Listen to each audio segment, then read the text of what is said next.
Good evening.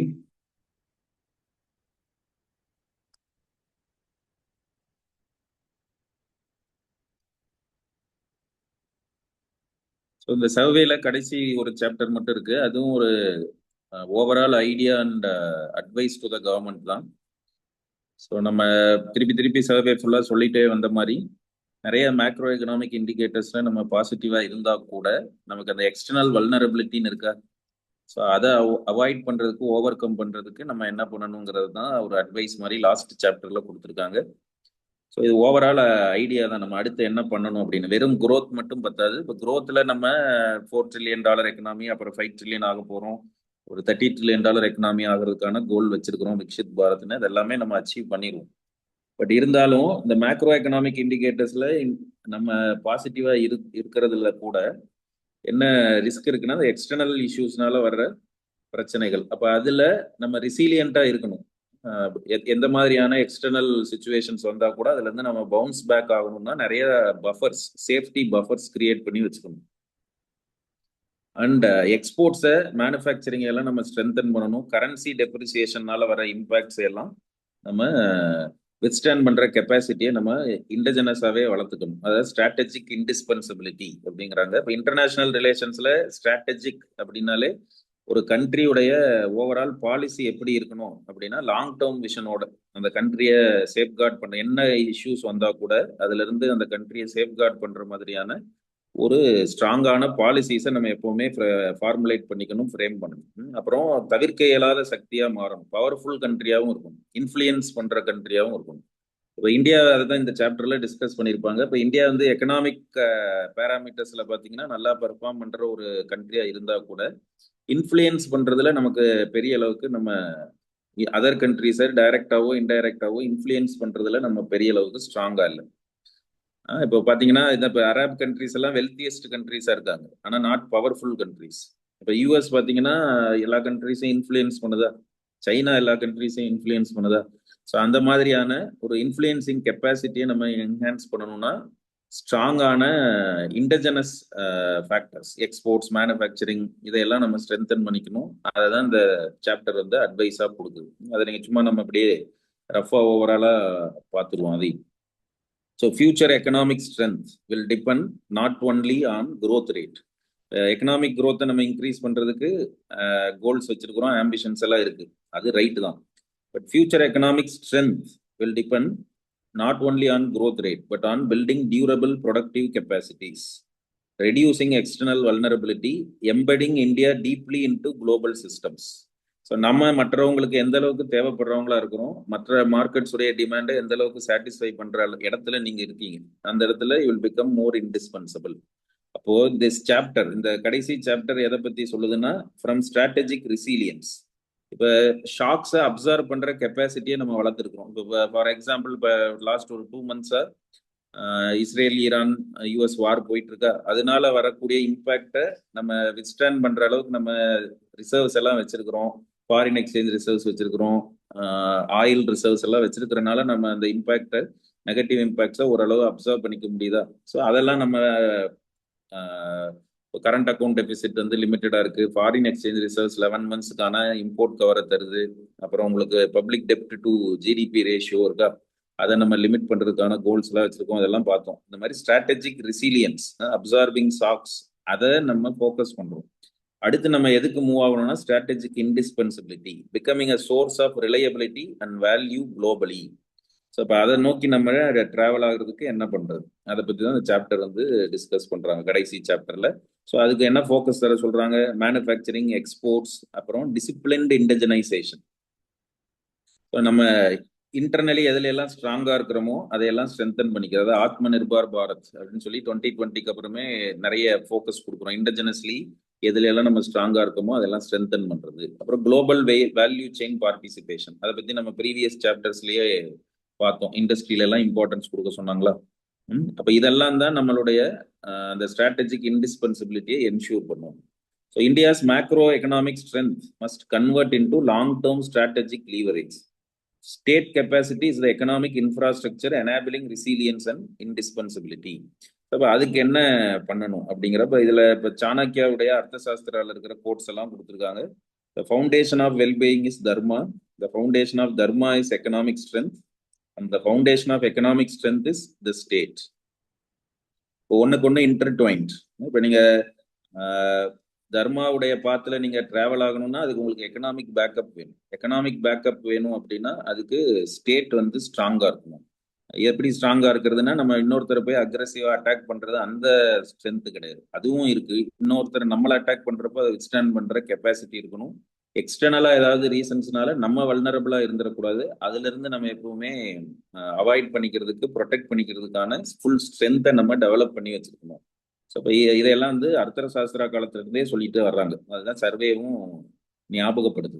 இப்போ we have done well எதுல எல்லாம் அதான் நம்ம இந்த மேக்ரோ எக்கனாமிக் இண்டிகேட்டர்ஸ் எல்லாத்துலயும் பாத்தீங்கன்னா இந்தியா வந்து நல்லா பெர்ஃபார்ம் பண்ணுது. திருப்பியும் இந்த சாப்டர்ல சொல்லியிருக்காங்க. பேங்கிங் சிஸ்டம் ஸ்ட்ராங்கா இருக்கு, கேபிட்டல் ஃபார்மேஷன் மோர் தென் 30% ஆஃப் ஜிடிபியா இருக்கு, growth அரௌண்ட் 7% மேல இருக்கு, foreign exchange reserves ample sufficient லெவல்ல இருக்கு, எக்ஸ்டர்னல் ரெமிட்டன்சஸ் இந்தியா தான் லார்ஜஸ்ட் ரெமிட்டன்ஸ் ரெசிபியண்டா இருக்கு. இது மாதிரி அதில் எல்லாம் நம்ம மேக்ரோ எக்கனாமிக் இண்டிகேட்டர்ஸ் பெரும்பாலானதுல பாசிட்டிவா இருக்கும்.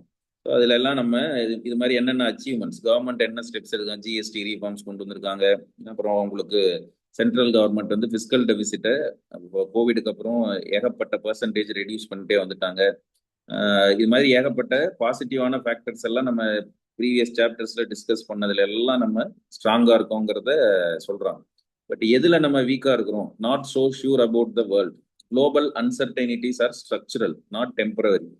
ஸோ இப்போ இன்னைக்கு நடக்கிற இந்த யூஎஸ் இஸ்ரேல் ஈரான் வார்னால மட்டும்தான் நம்ம வல்னரபிளா இருக்கிறோமா? இது டெம்பரரியான எப்பவுமே அப்படிதான். உங்களுக்கு த்ரூ அவுட் த ஹிஸ்ட்ரி உங்களுக்கு மிடில் ஈஸ்ட்ல ஏதாவது நடந்தாலோ இல்லை இந்த மேஜர் எக்கனாமிஸ் ஏதாவது வார்ல இன்வால்வ் ஆறாங்க அப்படின்னா நமக்கு அதனால இம்பாக்ட் வருது. ஏன்னா நம்ம ஹைலி ஆயில் டிபெண்டா இருக்கிறோம். இப்போ அது வந்து ஸ்ட்ரக்சரல் இஷ்யூவா இருக்கு, நாட் டெம்பரரி இஷ்யூ.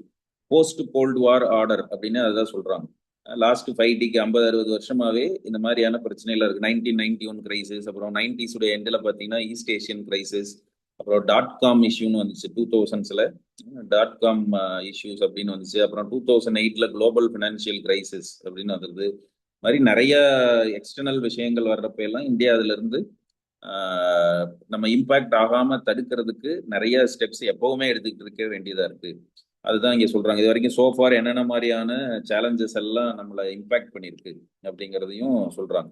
அப்போ இது ஏதோ இன்னைக்கு இருக்கிற பிரச்சனை இல்லை, எப்பவுமே நம்ம எக்ஸ்டர்னல் த்ரெட்ஸ் வர்றப்போ அதுல இருந்து டிஃபெண்ட் பண்ணிக்கிற வேண்டிய நிலைமையில தான் நம்ம இருந்துட்டு இருக்கோம் அப்படிங்கிறது தான் இது சொல்றாங்க. அப்போ இப்போ என்ன பிரச்சனை வேற வந்துட்டு இருக்கு அப்படின்னு பார்த்தீங்கன்னா குளோபல் லெவல்ல ஏஐ பூம். அப்போ அதுல டேட்டா சென்டர்ஸ் நிறைய கிரியேட் பண்ண வேண்டியிருக்கு. எலக்ட்ரிசிட்டி கன்சம்ஷன் இன்க்ரீஸ் ஆக போகுது. So electricity consumption by data centers projected to rise significantly across all countries, major economies, US, China, Europe, and rest of the world. அப்போ நிறைய grid connectivity, grid infrastructure எல்லாம் நம்ம strengthen பண்ண வேண்டியதா இருக்கு. Solar, விண்டு, இது மாதிரி ரினியூவபிள்ஸ் இருக்கு. பட் இந்த ரினியூவபிள்ஸ் வந்து ரிலையபிளான சோர்சஸ் அப்படின்னு ஆக்கிற லெவல்ல இன்னும் நம்ம இல்லை. அப்போ இது மாதிரி வேர்ல்ட் லெவல்ல நிறைய எமர்ஜிங் சேலஞ்சஸ் இருக்குன்னா அதுலேயும் அந்த சேலஞ்சஸ் இந்தியாவுக்கும் இருக்கு. இப்போ நம்ம என்ன பண்ணணும் இதுல இருந்து வெளியில வர்றதுக்குன்னா swadeshi is inevitable and necessary. Swadeshi அப்படின்னா Atma Nirbhar.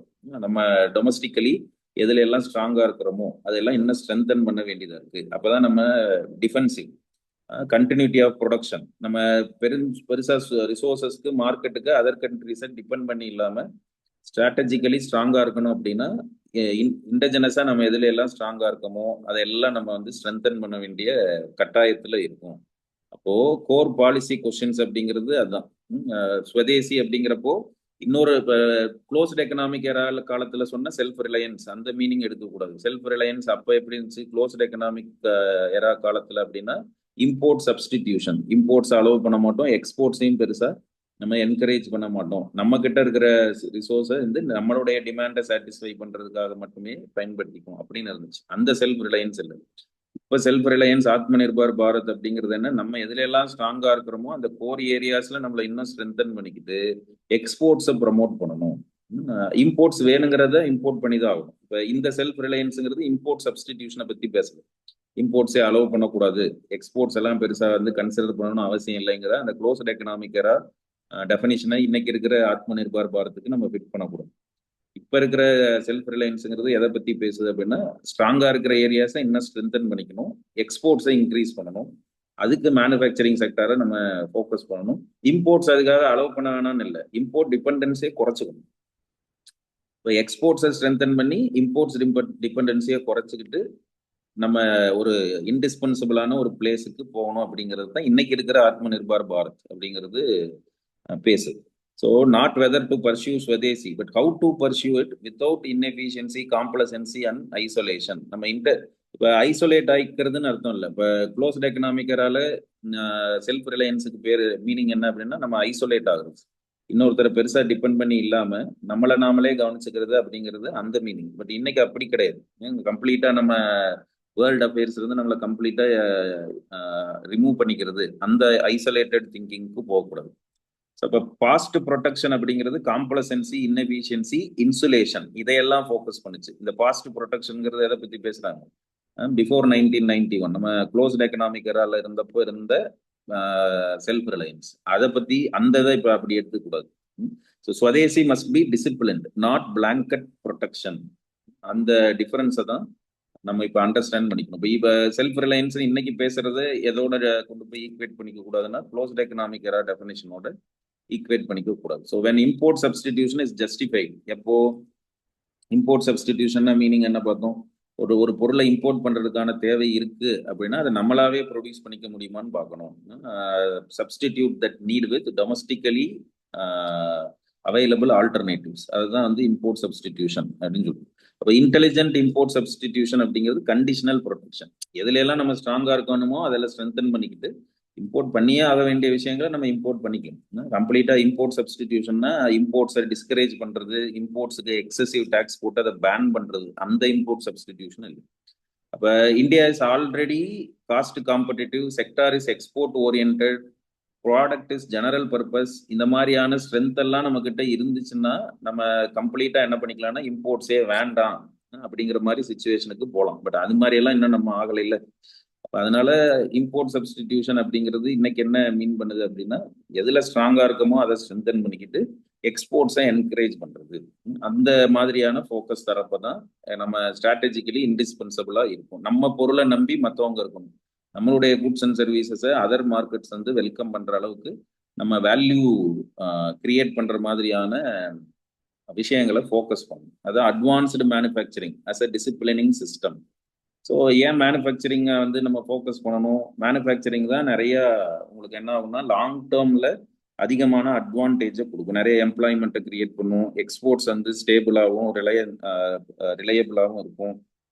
Manufacturing is embedded in supply chains, factor market, sports, இது மாதிரி நிறைய ஏரியாஸோட அது லிங்க் ஆகுறதுனால மேனுஃபேக்சரிங்கில் நம்ம ஃபோக்கஸ் பண்ணுறப்போ லாங் டேர்மில் ஸ்ட்ராட்டஜிக்காக நீங்கள் வந்து ஸ்ட்ராங் ஆகுவீங்க அப்படிங்கிறது. அதே மாதிரி சர்வே என்ன இம்பார்ட்டன்ஸ் கொடுக்குது? மார்க்கெட்டையும் டைவர்சிஃபை பண்ணுங்க அப்படின்னு சொல்லி அதுக்கான இம்பார்ட்டன்ஸையும் கொடுக்குறாங்க.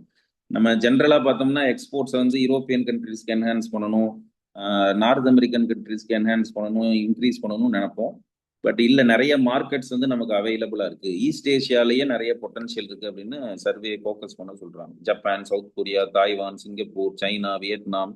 ஸோ இந்த மாதிரியான மார்க்கெட்ஸில் ஏகப்பட்ட டிமாண்ட் இருக்குது. ஸோ அவங்களுடைய டிமாண்டை சாட்டிஸ்ஃபை பண்ணுறதுக்கே நம்ம ஃபோக்கஸ் பண்ணலாம். அப்போ அந்த மாதிரி எல்லாம் நீங்கள் மார்க்கெட்ஸை டைவர்சிஃபை பண்ணுறப்போ உங்களுடைய ஸ்ட்ராட்டஜிக் இம்பார்ட்டன்ஸ் இது என்ன ஆகும்னா இன்டிஸ்பென்சபிலிட்டி அதிகமாகும். ஸோ இதையெல்லாம் தான் சர்வேல இது பண்ண சொல்றாங்க. பாருங்க, இப்போ இந்த என்டையர் சாப்டரவே இந்த மாதிரி நம்ம சிம்பிளிஃபை பண்ணிடலாம். அப்புறம் இந்த சர்வேல இருக்கிற சில டேர்ம்ஸ் திருப்பி வருதா? Import substitution, strategic resilience and strategic indispensability. So இதையெல்லாம் சர்வேல டீட்டெயிலாகவே எக்ஸ்பிளைன் பண்ணியிருக்காங்க. ஸ்ட்ராட்டஜிக் ரெசிலியன்ஸ் அப்படின்னா நம்ம பஃபர்ஸ் எல்லாம் கிரியேட் பண்ணி வச்சுக்கிறது, சேஃப்டி ஃபீச்சர்ஸ். இப்போ பில்டிங் பஃபர்ஸ் அண்ட் ஸ்ட்ரென்த்ஸ், இது மாதிரி ஃபாரெக்ஸ் ரிசர்வ்ஸை ஸ்ட்ரென்தன் பண்ணி வச்சுக்கிறது, ரிசர்வ்ஸ் எல்லாம் ஆயில் ரிசர்வ்ஸ் எல்லாம் நம்ம 2-3 மந்த்ஸுக்கான ஆயில் ரிசர்வ்ஸ் எல்லாம் நம்ம ஸ்டோர் பண்ணி வச்சிருக்கோமா? அப்போ we can withstand external shocks, investing in national strength, இதெல்லாம் ஸ்ட்ராட்டஜிக் ரெசிலியன்ஸை கொடுக்கும். இன்டிஸ்பென்சிபிலிட்டி அப்படின்னா என்னன்னா, becoming so integrated globally that others depend on India, creating geopolitical leverage and influence. இப்போ இன்டர்நேஷனல் மேட்டர்ஸ்ல இந்தியாவுடைய பாயிண்ட், இந்தியாவுடைய கருத்தையும் கேட்குற அளவுக்கு நம்ம என்ன ஆகணும்னா இன்ஃப்ளூயன்சிங் பவரா மாறணும். இதை வந்து உங்களுக்கு எக்ஸ்பிளைன் பண்ணிருக்காங்க. இந்த 3 டேர்ம்ஸையும் எக்ஸ்பிளைன் பண்ணியிருக்காங்க. இது மெயின்ஸ்ல நீங்க ஆன்சர் எழுதுறப்போ இந்த டேர்ம்ஸ் எல்லாம் எங்கேயாவது ஆப்டா இருக்கிற இடத்துல டிஃபைன் பண்ணுங்க. இம்போர்ட் சப்ஸ்டிடியூஷன் அப்படின்னா economic strategy that promotes domestic production of goods that were previously imported to reduce import dependence by producing domestically what was early imported. அதுதான் வந்து இம்போர்ட் சப்ஸ்டிடியூஷன் அப்படின்னு சொல்லுவோம். Strategic resilience அப்படின்னா a broader capability of an economy or system to withstand external shocks, including geopolitical, economic, technological and environmental. இது மாதிரி எந்த thread வந்தாலும் அதுல இருந்து அந்த த்ரெட் வந்து நம்மள ஓவரா இம்பாக்ட் பண்ணாம வித்ஸ்டாண்ட் பண்ணிக்கிறதுக்கான பஃபர்ஸை கிரியேட் பண்றது strategic resilience to ensure continuity, adaptability and security of critical supply chains and capacities under stress. And strategic indispensability அப்படின்னா integration of the economy with global systems in a way that makes an economy fundamentally important to the global system and get others interested and invested in its continued functioning. So to take on global leadership and enable leverage in geopolitical negotiations and conflicts. அப்போ strategic indispensability அப்படிங்கிறது strong மிலிட்ரியை வச்சிருக்கிறதோ or economic பவரா major economic பவரா மாறி funds மூலமா loans மூலமா other கண்ட்ரிஸை influence பண்றது, அந்த ஸ்ட்ராட்டஜியை மீன் பண்றாங்களான்னா அப்படி இல்லை. இப்போ இந்தியா எப்பவுமே சாஃப்ட் பவர்னு சொல்லுவோமா, இப்போ த்ரூ நெகோசியேஷன்ஸ் அது மாதிரி கான்ஃப்ளிக்ட் ரெசல்யூஷன்ல நம்மளுடைய பார்ட்டிசிபேஷன், இது மார்க்கெட் டிபெண்டன்சி, இந்தியன் மார்க்கெட்ஸை அதர் கண்ட்ரிஸ் டிபெண்ட் பண்ணி இருக்கிறது. ஸோ இந்த மாதிரியான விஷயங்களை வச்சு நம்ம அதர் கண்ட்ரிஸை இன்ஃப்ளூயன்ஸ் பண்ற ஒரு பொசிஷனுக்கு போகணும். ஸோ அப்போதான் நம்ம எக்ஸ்டர்னல் ஷாக்ஸ்ல இருந்து கம்ப்ளீட்டா வெளியில வர முடியும். அதுதான் இந்த சாப்டர்ல டிஸ்கஸ் பண்றாங்க. இப்போ ஃப்ரம் ரெசிலியன்ஸ் டு இன்ஃப்ளூயன்ஸ், அப்போ இந்தியாஸ் பவர் கேப் அப்படின்னு ஒரு பாயிண்ட் சொல்றாங்க. ஆக்சுவலா இவ்வளவு எக்கனாமிக் growth இருக்கிற ஒரு கண்ட்ரி பவர்ஃபுல் கண்ட்ரியாவும் இருக்கணும். பட் இந்தியாவை பார்த்தீங்கன்னா எக்கனாமிக் growthல நம்ம நல்ல பெர்ஃபார்மன்ஸ் கொடுத்தா கூட பவர்ஃபுல் கண்ட்ரியா இருக்கிறோமா அப்படின்னா அது இல்லை. அதுக்கு தான் ஒரு இண்டெக்ஸ் இருக்கு, லோவி இன்ஸ்டிடியூட் ரிலீஸ் பண்ற ஏசியா பவர் இண்டெக்ஸ் அப்படின்னு. ரிசோர்சஸ்க்கும் இன்ஃப்ளூயன்ஸுக்கும் சம்மந்தம் இல்லை. அதான் நான் முன்னாடியே கிளாஸஸ்ல நிறைய இடங்கள்ல உங்களுக்கு சொல்லியிருப்பேன்.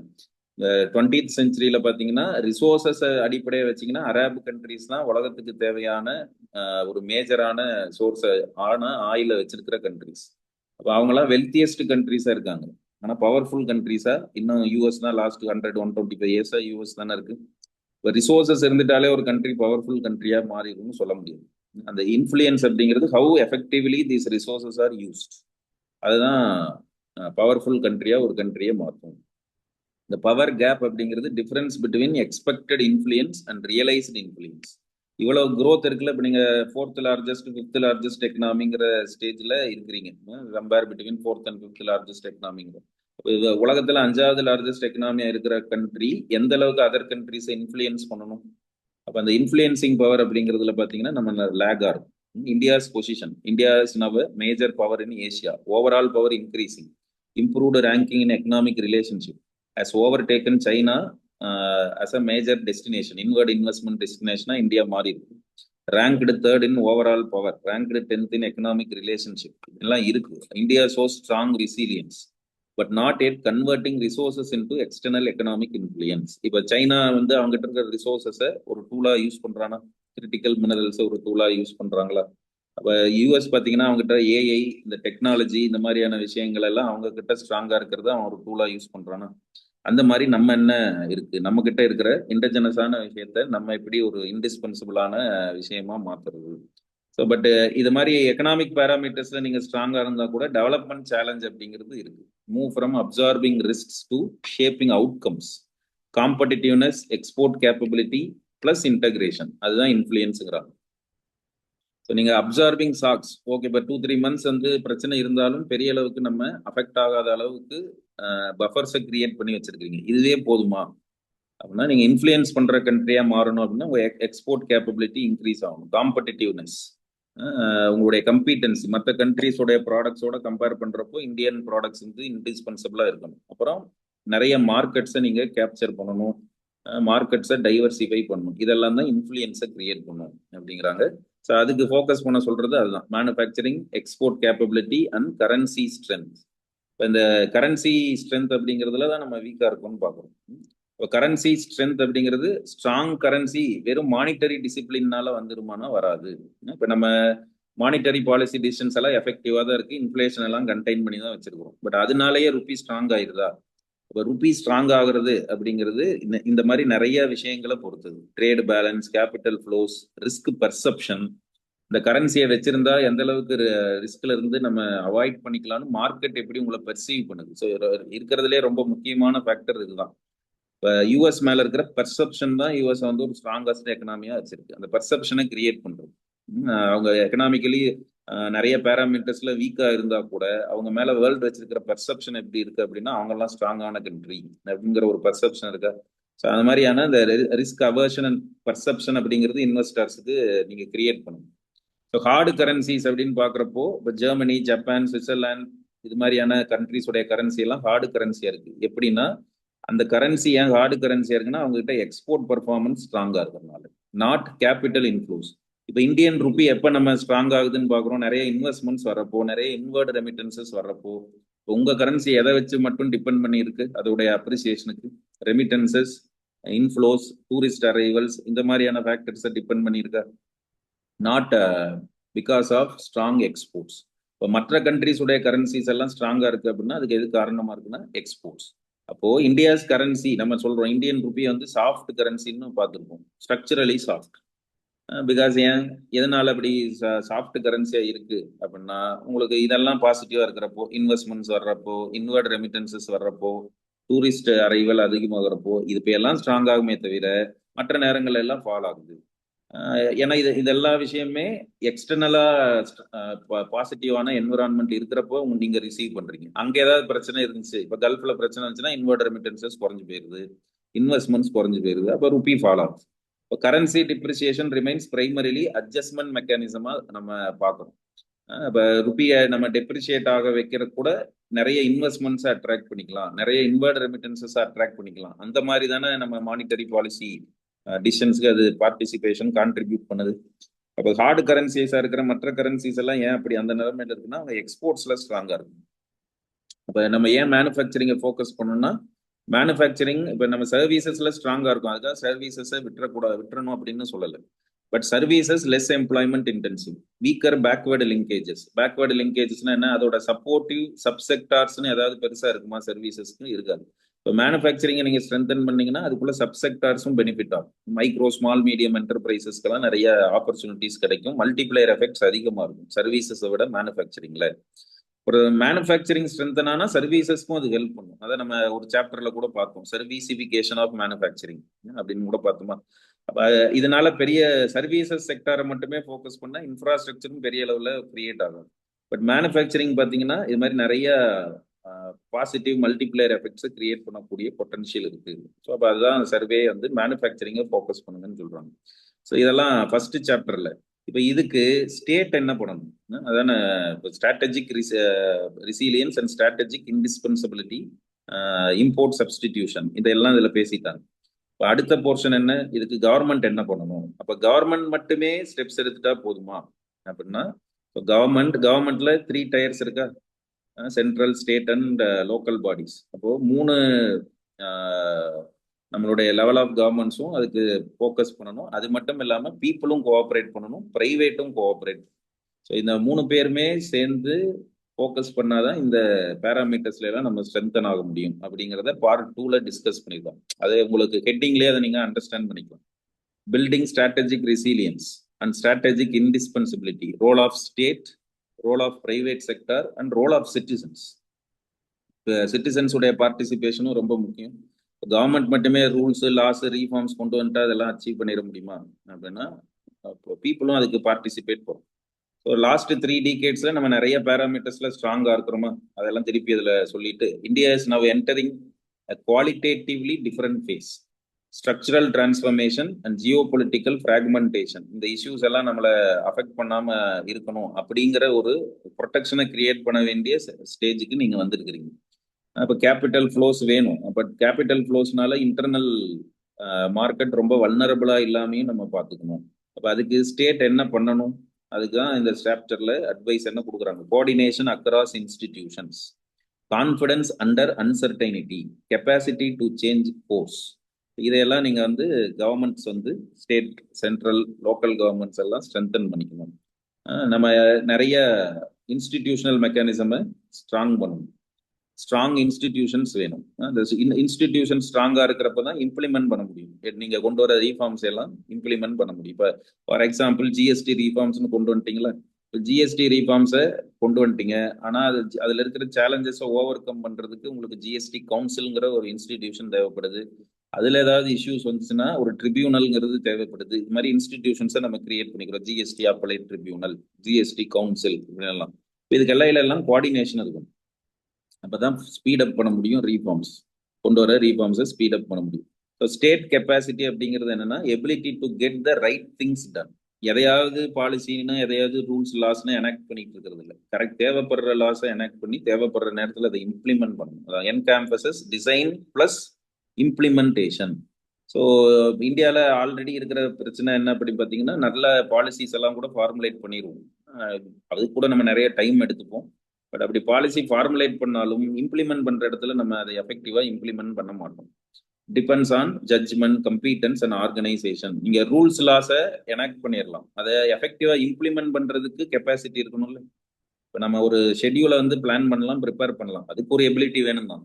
இப்போ டைம் டேபிள் ஷெட்யூலை ப்ரிப்பேர் பண்ணிட்டீங்கன்னா அந்த ப்ரிப்பேர் பண்ண டைம் டேபிளை ஃபாலோ பண்றதுக்கு ஒரு கெப்பாசிட்டி வேணும். இல்லாட்டி அந்த எஃபெக்டிவான அந்த பிளான் என்ன ஆகும்னா வேஸ்டாக தானே போயிடும். அதுக்கு கம்பீட்டன்சி இருக்கணும். ஸோ அதுதான் வந்து சர்வே வந்து சொல்லுச்சு. ஸோ கோர் கன்ஸ்ட்ரெயின்ஸ் அப்படின்னு என்னன்னா, இந்தியா கிட்ட not lack of ideas or resources but incentive structures under uncertainty. So இப்போ இதெல்லாம் நம்ம என்ன பண்றது? இதுல ஒரு ஒரு மேஜர் ஏரியான்னு என்னன்னு சொல்லியிருப்பாங்கன்னா, நம்மளுடைய பிஹேவியர்ஸையும் மாற்ற சொல்லியிருப்பாங்க, சிட்டிசன்ஸுடைய பிஹேவியர்ஸ்.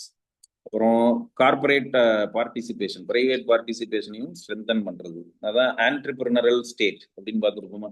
ஃபர்ஸ்ட் சாப்டர்ல டிஸ்கஸ் பண்ணோம் ஆண்டர்பிரினரல் ஸ்டேஜ் அப்படின்னு. ஸோ ஸ்டேட் அப்படின்னு ஆண்டர்பிரினரல் ஸ்டேட் அப்படிங்கிறது it act under uncertainty, structure risks, learn systematically. இப்போ ஆண்டர்பிரினரல் ஸ்டேட் அப்படின்னா இவங்களுக்கு ஆண்டர்பிரினர்ஸ்க்கு சப்போர்ட் பண்றது, அவங்கள பிரைவேட்டா என்கரேஜ் பண்றது அப்படிங்கிற ஒரு ஸ்மால் இதோட நேரோ டெஃபினிஷனா எடுத்துக்கூடாது. என்ன சேலஞ்ச் வந்தாலும் அந்த அன்சர்டைனிட்டிஸை முன்னாடியே ப்ரெடிக்ட் பண்ணி அந்த வர்ற அன்சர்டைனிட்டிஸ்ல இருந்து டிஃபெண்ட் பண்ணிக்கிறதுக்கான பாலிசிஸை ஃபார்முலேட் பண்ணி இம்ப்ளிமெண்ட் பண்றதுக்கு தேவையான பிளாட்ஃபார்ம்ஸை கிரியேட் பண்ணி வைக்கிறதா ஆண்டர்பிரினரல் ஸ்டேட் அப்படின்னு பார்த்தோம், அப்படின்னு சொல்றாங்க. ஸோ அதுதான் இதுல டிஸ்கஸ் பண்ணியிருப்பாங்க. ஸோ ஒரு நல்ல சாப்டர். ஓவராலாக நம்ம ஃபியூச்சரில் என்ன மாதிரியான கோர்ஸ் கரெக்ஷன் பண்ண வேண்டியது இருக்கு அப்படிங்கிறத பற்றி டிஸ்கஸ் பண்ணியிருப்பாங்க. ஸோ அதில் பார்த்தீங்கன்னா பியூரியாக்ராட்டிக் இன்டகிரேஷன், அதாவது இன்ஸ்டிடியூஷன்ஸ்க்கு இடையில இன்டகிரேஷன் இருக்கணும். Entrepreneur state, mobilising culture for scale in India. நம்மளுடைய என்டையர் மைண்ட் செட்டும் கல்ச்சருமே என்ன ஆகணும் அப்படின்னா, இந்த ஸ்கேல் ஆஃப் ப்ரொடக்ஷன், இதை ப்ரொடக்டிவிட்டி, இதை நோக்கி நம்ம வந்து டீவியேட் ஆகும். அதை நம்ம Indian trust strongest with in, இதில் நல்ல இந்த சாப்டர்ல ஒரு அழகான ஒரு இந்தியன் பீப்புளுடைய சைக்காலஜியை பற்றியும் டிஸ்கஸ் பண்ணியிருப்பாங்க. நம்ம எதில் ஸ்ட்ராங்காக இருப்போம்னா நம்மளுடைய இண்டிவிஜுவல் விஷயங்கள்ல. இப்போ ஃபார் எக்ஸாம்பிள் தனித்தனியா இண்டிவிஜுவலா ஒவ்வொருத்தரையும் கேட்டிங்கன்னா, சுத்தமா இருக்கணுமா அப்படின்னு கேட்டிங்கன்னா ஹைஜீனா இருக்கணும், குப்பையெல்லாம் போடக்கூடாது, அவங்கவுங்க வீட்டை குப்பை இல்லாமல் வச்சுக்கணும், இப்படிங்கிறதுல எல்லாம் இண்டிஜினஸா பீப்புள் வந்து ரைட்டா இருப்பாங்க. ஆனால் கலெக்டிவா பார்க்குறப்ப பார்த்தீங்கன்னா அந்த இதை மறந்துடுறாங்க. பொது இடத்த குப்பை பண்ணுவாங்க, பொது இடத்துல எச்சி துப்புவாங்க, பொது இடத்துல அசிங்கம் பண்ணுவாங்க. ஆனா இண்டிவிஜுவலா ஒவ்வொருத்தரையும் கேட்டிங்கன்னா என்ன சொல்லுவாங்கன்னா, நாங்க சுத்தமா இருக்கணும் அப்படிங்கிற ஆம்பிஷன் அவங்களுக்கு இருக்கும். இது ரொம்ப ஒரு முரணான ஒரு விஷயமா இருக்கும். ஏன்னா கலெக்டிவா ஜாயின் சேர்றப்போ அது இன்னும் என்ஹான்ஸ் தான் ஆகணும். நீங்க தனித்தனியா நினைக்கிறப்போ இருக்கிற அந்த விஷயம் கலெக்டிவ் ஆகுறப்போ இன்னும் ஸ்ட்ராங் ஆகி ரிஃப்ளெக்ட் ஆகணும், ரிசல்ட்ஸ் கிரியேட் ஆகணுமா? ஆனா பாத்தீங்கன்னா அது இந்தியால இல்லை. அது அது அது ஒரு பெக்யூலியரான ஒரு விஷயமா இருக்கு. Indian trust strongest within family, caste, familiar networks but weak outside circles. But இதே வந்து வெஸ்டர்னர்ஸ்க்கு அப்படியே மாறி இருக்கு. அவங்க எங்க போனீங்கன்னாலும் பாத்தீங்கன்னா அதர் கண்ட்ரீஸ்க்கு போனாங்கன்னா அவங்க மேல இருக்கிற ட்ரஸ்ட், கான்ஃபிடன்ஸை அவங்க இன்க்ரீஸ் பண்ற மாதிரியான டிரான்சாக்ஷன்ஸ், கம்யூனிகேஷன்லாம் வச்சிருப்பாங்க. ஸோ இப்போ இந்த மாதிரியான விஷயத்தையெல்லாம் நம்ம சேஞ்ச் பண்ணணும் அப்படிங்கிறதையும் சர்வே வந்து டிஸ்கஸ் பண்ணிடும். அப்போ இப்போ கார்பரேட் செக்டார் என்ன பண்ணணும், சிட்டிசன்ஸும் என்ன பண்ணணும். கார்பரேட் செக்டார் ஆர்என்டியில் நிறைய இன்வெஸ்ட் பண்ணணும், இனோவேட்டிவாக இருக்கணும். முன்னாடியே நம்ம நிறைய சாப்டர்ஸ்ல டிஸ்கஸ் பண்ணோம்ல, அதே மாதிரி limited long term risk absorption, short capital horizons, rent seeking, equilibrium இப்படிலாம் சொல்றாங்களா. ஸோ ரெண்ட் சீக்கிங் அப்படின்னா என்னன்னா வேல்யூவை கிரியேட் பண்ணாமையே ரிட்டர்ன்ஸ் எதிர்பார்க்குது. இப்போ கார்பரேட் செக்டர் என்ன பண்ணணும், புதுசாக நிறைய ப்ராடக்ட்ஸை கண்டுபிடிக்கணும், இனோவேட்டிவான விஷயங்களை மார்க்கெட்டுக்கு கொடுத்து அது மூலமாக ப்ராஃபிட் எப்படி ஏர்ன் பண்ணுறதுன்னு பார்க்கணும். நான் ஆல்ரெடி என்ன கொடுத்தனோ அதவே கொடுத்துட்டு நிறைய ரிட்டர்ன்ஸ் எனக்கு வரணும் அப்படின்னு எதிர்பார்க்கக்கூடாது. ரெண்ட் சீக்கிங் அப்படின்னா வேல்யூ கிரியேட் பண்ணாமல் அதிகமான ரிட்டர்ன்ஸ் எதிர்பார்க்கணும். பழைய விஷயத்தை கொடுத்துட்டு நிறைய ரிட்டர்ன்ஸை வந்து எதிர்பார்க்கறது தான் rent seeking, without any value addition, expecting மோர் ரிட்டர்ன்ஸ். பிரைவேட் கார்பரேட் செக்டர் அப்படி இருக்கக்கூடாது. அது மாதிரி பீப்புள் பார்த்தீங்கன்னாலும் இமீடியட்டான டிலேடு கிராட்டிஃபிகேஷன் அப்படின்னா என்ன சொல்லுவாங்க, லாங் டேர்ம் விஷனோட இருக்கணும். ஷார்ட் டேர்ம் சாட்டிஸ்ஃபேக்ஷனை நம்ம தள்ளி வச்சுட்டு இப்போ இதெல்லாம் பார்த்தீங்கன்னா சின்ன சின்ன விஷயங்கள்ல இது ரிஃப்ளெக்ட் ஆகுது அப்படின்னு உங்களுக்கு சர்வேல டிஸ்கஸ் பண்ணியிருப்பாங்க. அதான் கியூ ஜம்பிங்னு சொல்லுவாங்க. இப்போ கியூ ஜம்பிங், இப்போ பொறுமையா இப்போ சிக்னல்ல பொறுமையா நிக்கிறோமா, ஒரு பொது இடத்துக்கு போனோம்னா பொறுமையா நிக்கிறோமா அப்படின்னா குறுக்கு வழியை ஃபாலோ பண்றது. அது எல்லாத்துலேயும் இப்போ பாலிசியை ஃபார்முலேட் பண்ணிட்டா கூட அதை ஏன் இம்ப்ளிமெண்ட் பண்றது இல்லை அப்படின்னா இந்த மாதிரியான பிஹேவியரல் விஷயங்கள் பீப்புள்கிட்ட இருக்கிறனால. அன்சேஃப் கன்ஸ்ட்ரக்ஷன், இப்போ ரூல்ஸ் லாஸ் இருக்கு, அதை முடிஞ்ச அளவுக்கு எப்படி டீவியேட் பண்றதுன்னு யோசிக்கிறது. நெகோசியேட்டட் என்ஃபோர்ஸ்மெண்ட் அப்படின்னா வேணுங்கிற இடத்துல மட்டும் ரூலை லாவை ஃபாலோ பண்றது. என்ன சொல்றது, டிஸ்கிரிஷனை அப்ளை பண்ணிக்கிறது. இப்போ rule is a rule, law is a law, எல்லா இடத்துலையும் அதை அப்ளை பண்ணணும், ஃபாலோ பண்ணணும்னு நினைக்காம. இப்போ அதான் டிராஃபிக் போலீஸ் நின்னா சிக்னல்ல நிற்பாங்க, இல்லாட்டி நிற்க மாட்டாங்க. இதுக்கு பேர் நெகோசியேட்டட் என்ஃபோர்ஸ்மெண்ட்.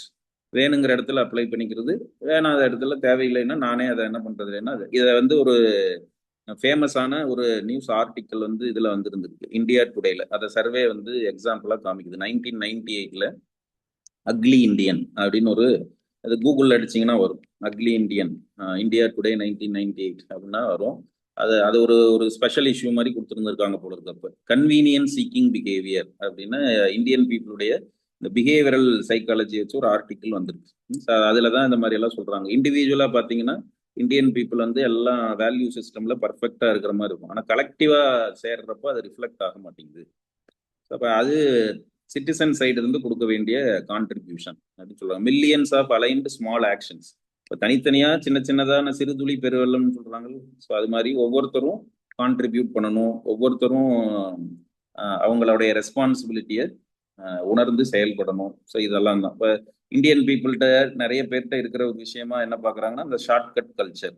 It weakens system. எல்லாத்துலேயும் ஒரு ஷார்ட்கட்டை யோசிக்கிறது. ஸோ இப்போ நம்மளுடைய இண்டிவிஜுவல் திங்கிங்குடைய கலெக்டிவ் மேனிஃபெஸ்டேஷனாக தான் என்ன இருக்குன்னா, உங்கள் கண்ட்ரி எப்படி இருக்குது, உங்கள் கண்ட்ரி குப்பையாக இருக்குதுன்னு சொன்னீங்கன்னா நீங்கள்லாம் குப்பையாக இருக்கிறீங்க, குப்பை போடுறதுக்கு காரணமாக இருக்கிறீங்க அப்படின்னு அர்த்தமா. இப்போ நம்ம எப்போவுமே ரிசல்ட்ஸை தானே எதிர்பார்ப்போம், அதுக்கு கான்ட்ரிபியூட் பண்ணுறவங்களா இருக்கணும்னு கேட்டோம்னா யாரும் நிற்க மாட்டாங்க. அதெல்லாம் தான் சர்வேலையும் டிஸ்கஸ் பண்ணுறாங்க. இப்போ ஒரு சில கண்ட்ரிஸை பார்த்து நீங்கள் வந்து அவங்க எக்கனாமிக்கலி ஸ்ட்ராங்காக இருக்காங்க, ரிசீலியண்ட்டாக இருக்காங்க, அது மட்டும் இல்லாமல் பவர்ஃபுல்லாக இருக்காங்க அப்படின்னா அதுக்கு அந்த அந்த சிட்டிசன்ஸும் அதுக்கு கான்ட்ரிபியூட் பண்ணுறாங்க. இப்போ கவர்மெண்ட்ஸ் மட்டுமே வந்து பாலிசிஸில் நிறைய ரீஃபார்ம்ஸ் கொண்டு வந்துட்டாங்க அப்படின்னா எல்லாம் மாறிடாது. ப்ரைவேட் பார்ட்டிசிபேஷன் வேணும், சிட்டிசன்ஸ் பார்ட்டிசிபேஷன் ரொம்ப முக்கியம். அதுக்கு அந்த கல்ச்சரே மாற்றணும், பிஹேவியர்ஸையே பீப்புளுடைய பிஹேவியர்ஸையே மாற்றிக்க வேண்டிய தேவை நிறைய இருக்கு. ஸோ அதனால தான் நம்ம இன்க்ளூசிவ் க்ரோத் எல்லாம் டிஸ்கஸ் பண்ணப்போ அதுக்கு ஃபர்ஸ்ட் பாயிண்டாகவே சேலஞ்சஸ்ல என்ன சொல்லியிருக்கோம்னா social limits of Indian democratic politics அப்படின்னு. சோஷியல் லிமிட்ஸ்னா என்ன, பீப்புளுடைய மைண்ட் செட்டு, பிலீஃபு, அவங்களுடைய எண்ணங்கள்லாம் இருக்கா. ஸோ இதெல்லாமே சேர்ந்து தான் உங்களுக்கு ரிசல்ட்ஸை கிரியேட் பண்ணும். அதனால தான் இன்க்ளூசிவ் க்ரோத்தில் சேலஞ்சஸை நம்ம என்னன்னு சொல்லியிருப்போம், இட் டேக்ஸ் டைம்.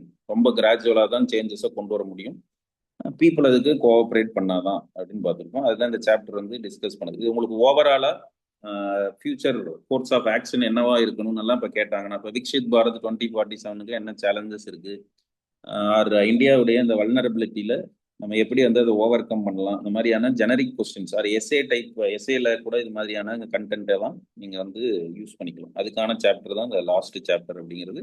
ஜென்ரலாக அது ஒரு அட்வைஸ் கொடுக்குற மாதிரியும் ஒரு ஃபியூச்சரில் நம்ம என்ன மாதிரி கோர்ஸ் ஆஃப் ஆக்ஷன் வச்சுக்கணுங்கிறதுக்கான சாப்டர். இதில் ஒன்றும் கான்செப்டுவலாக பெருசாக எதுவும் இல்லை.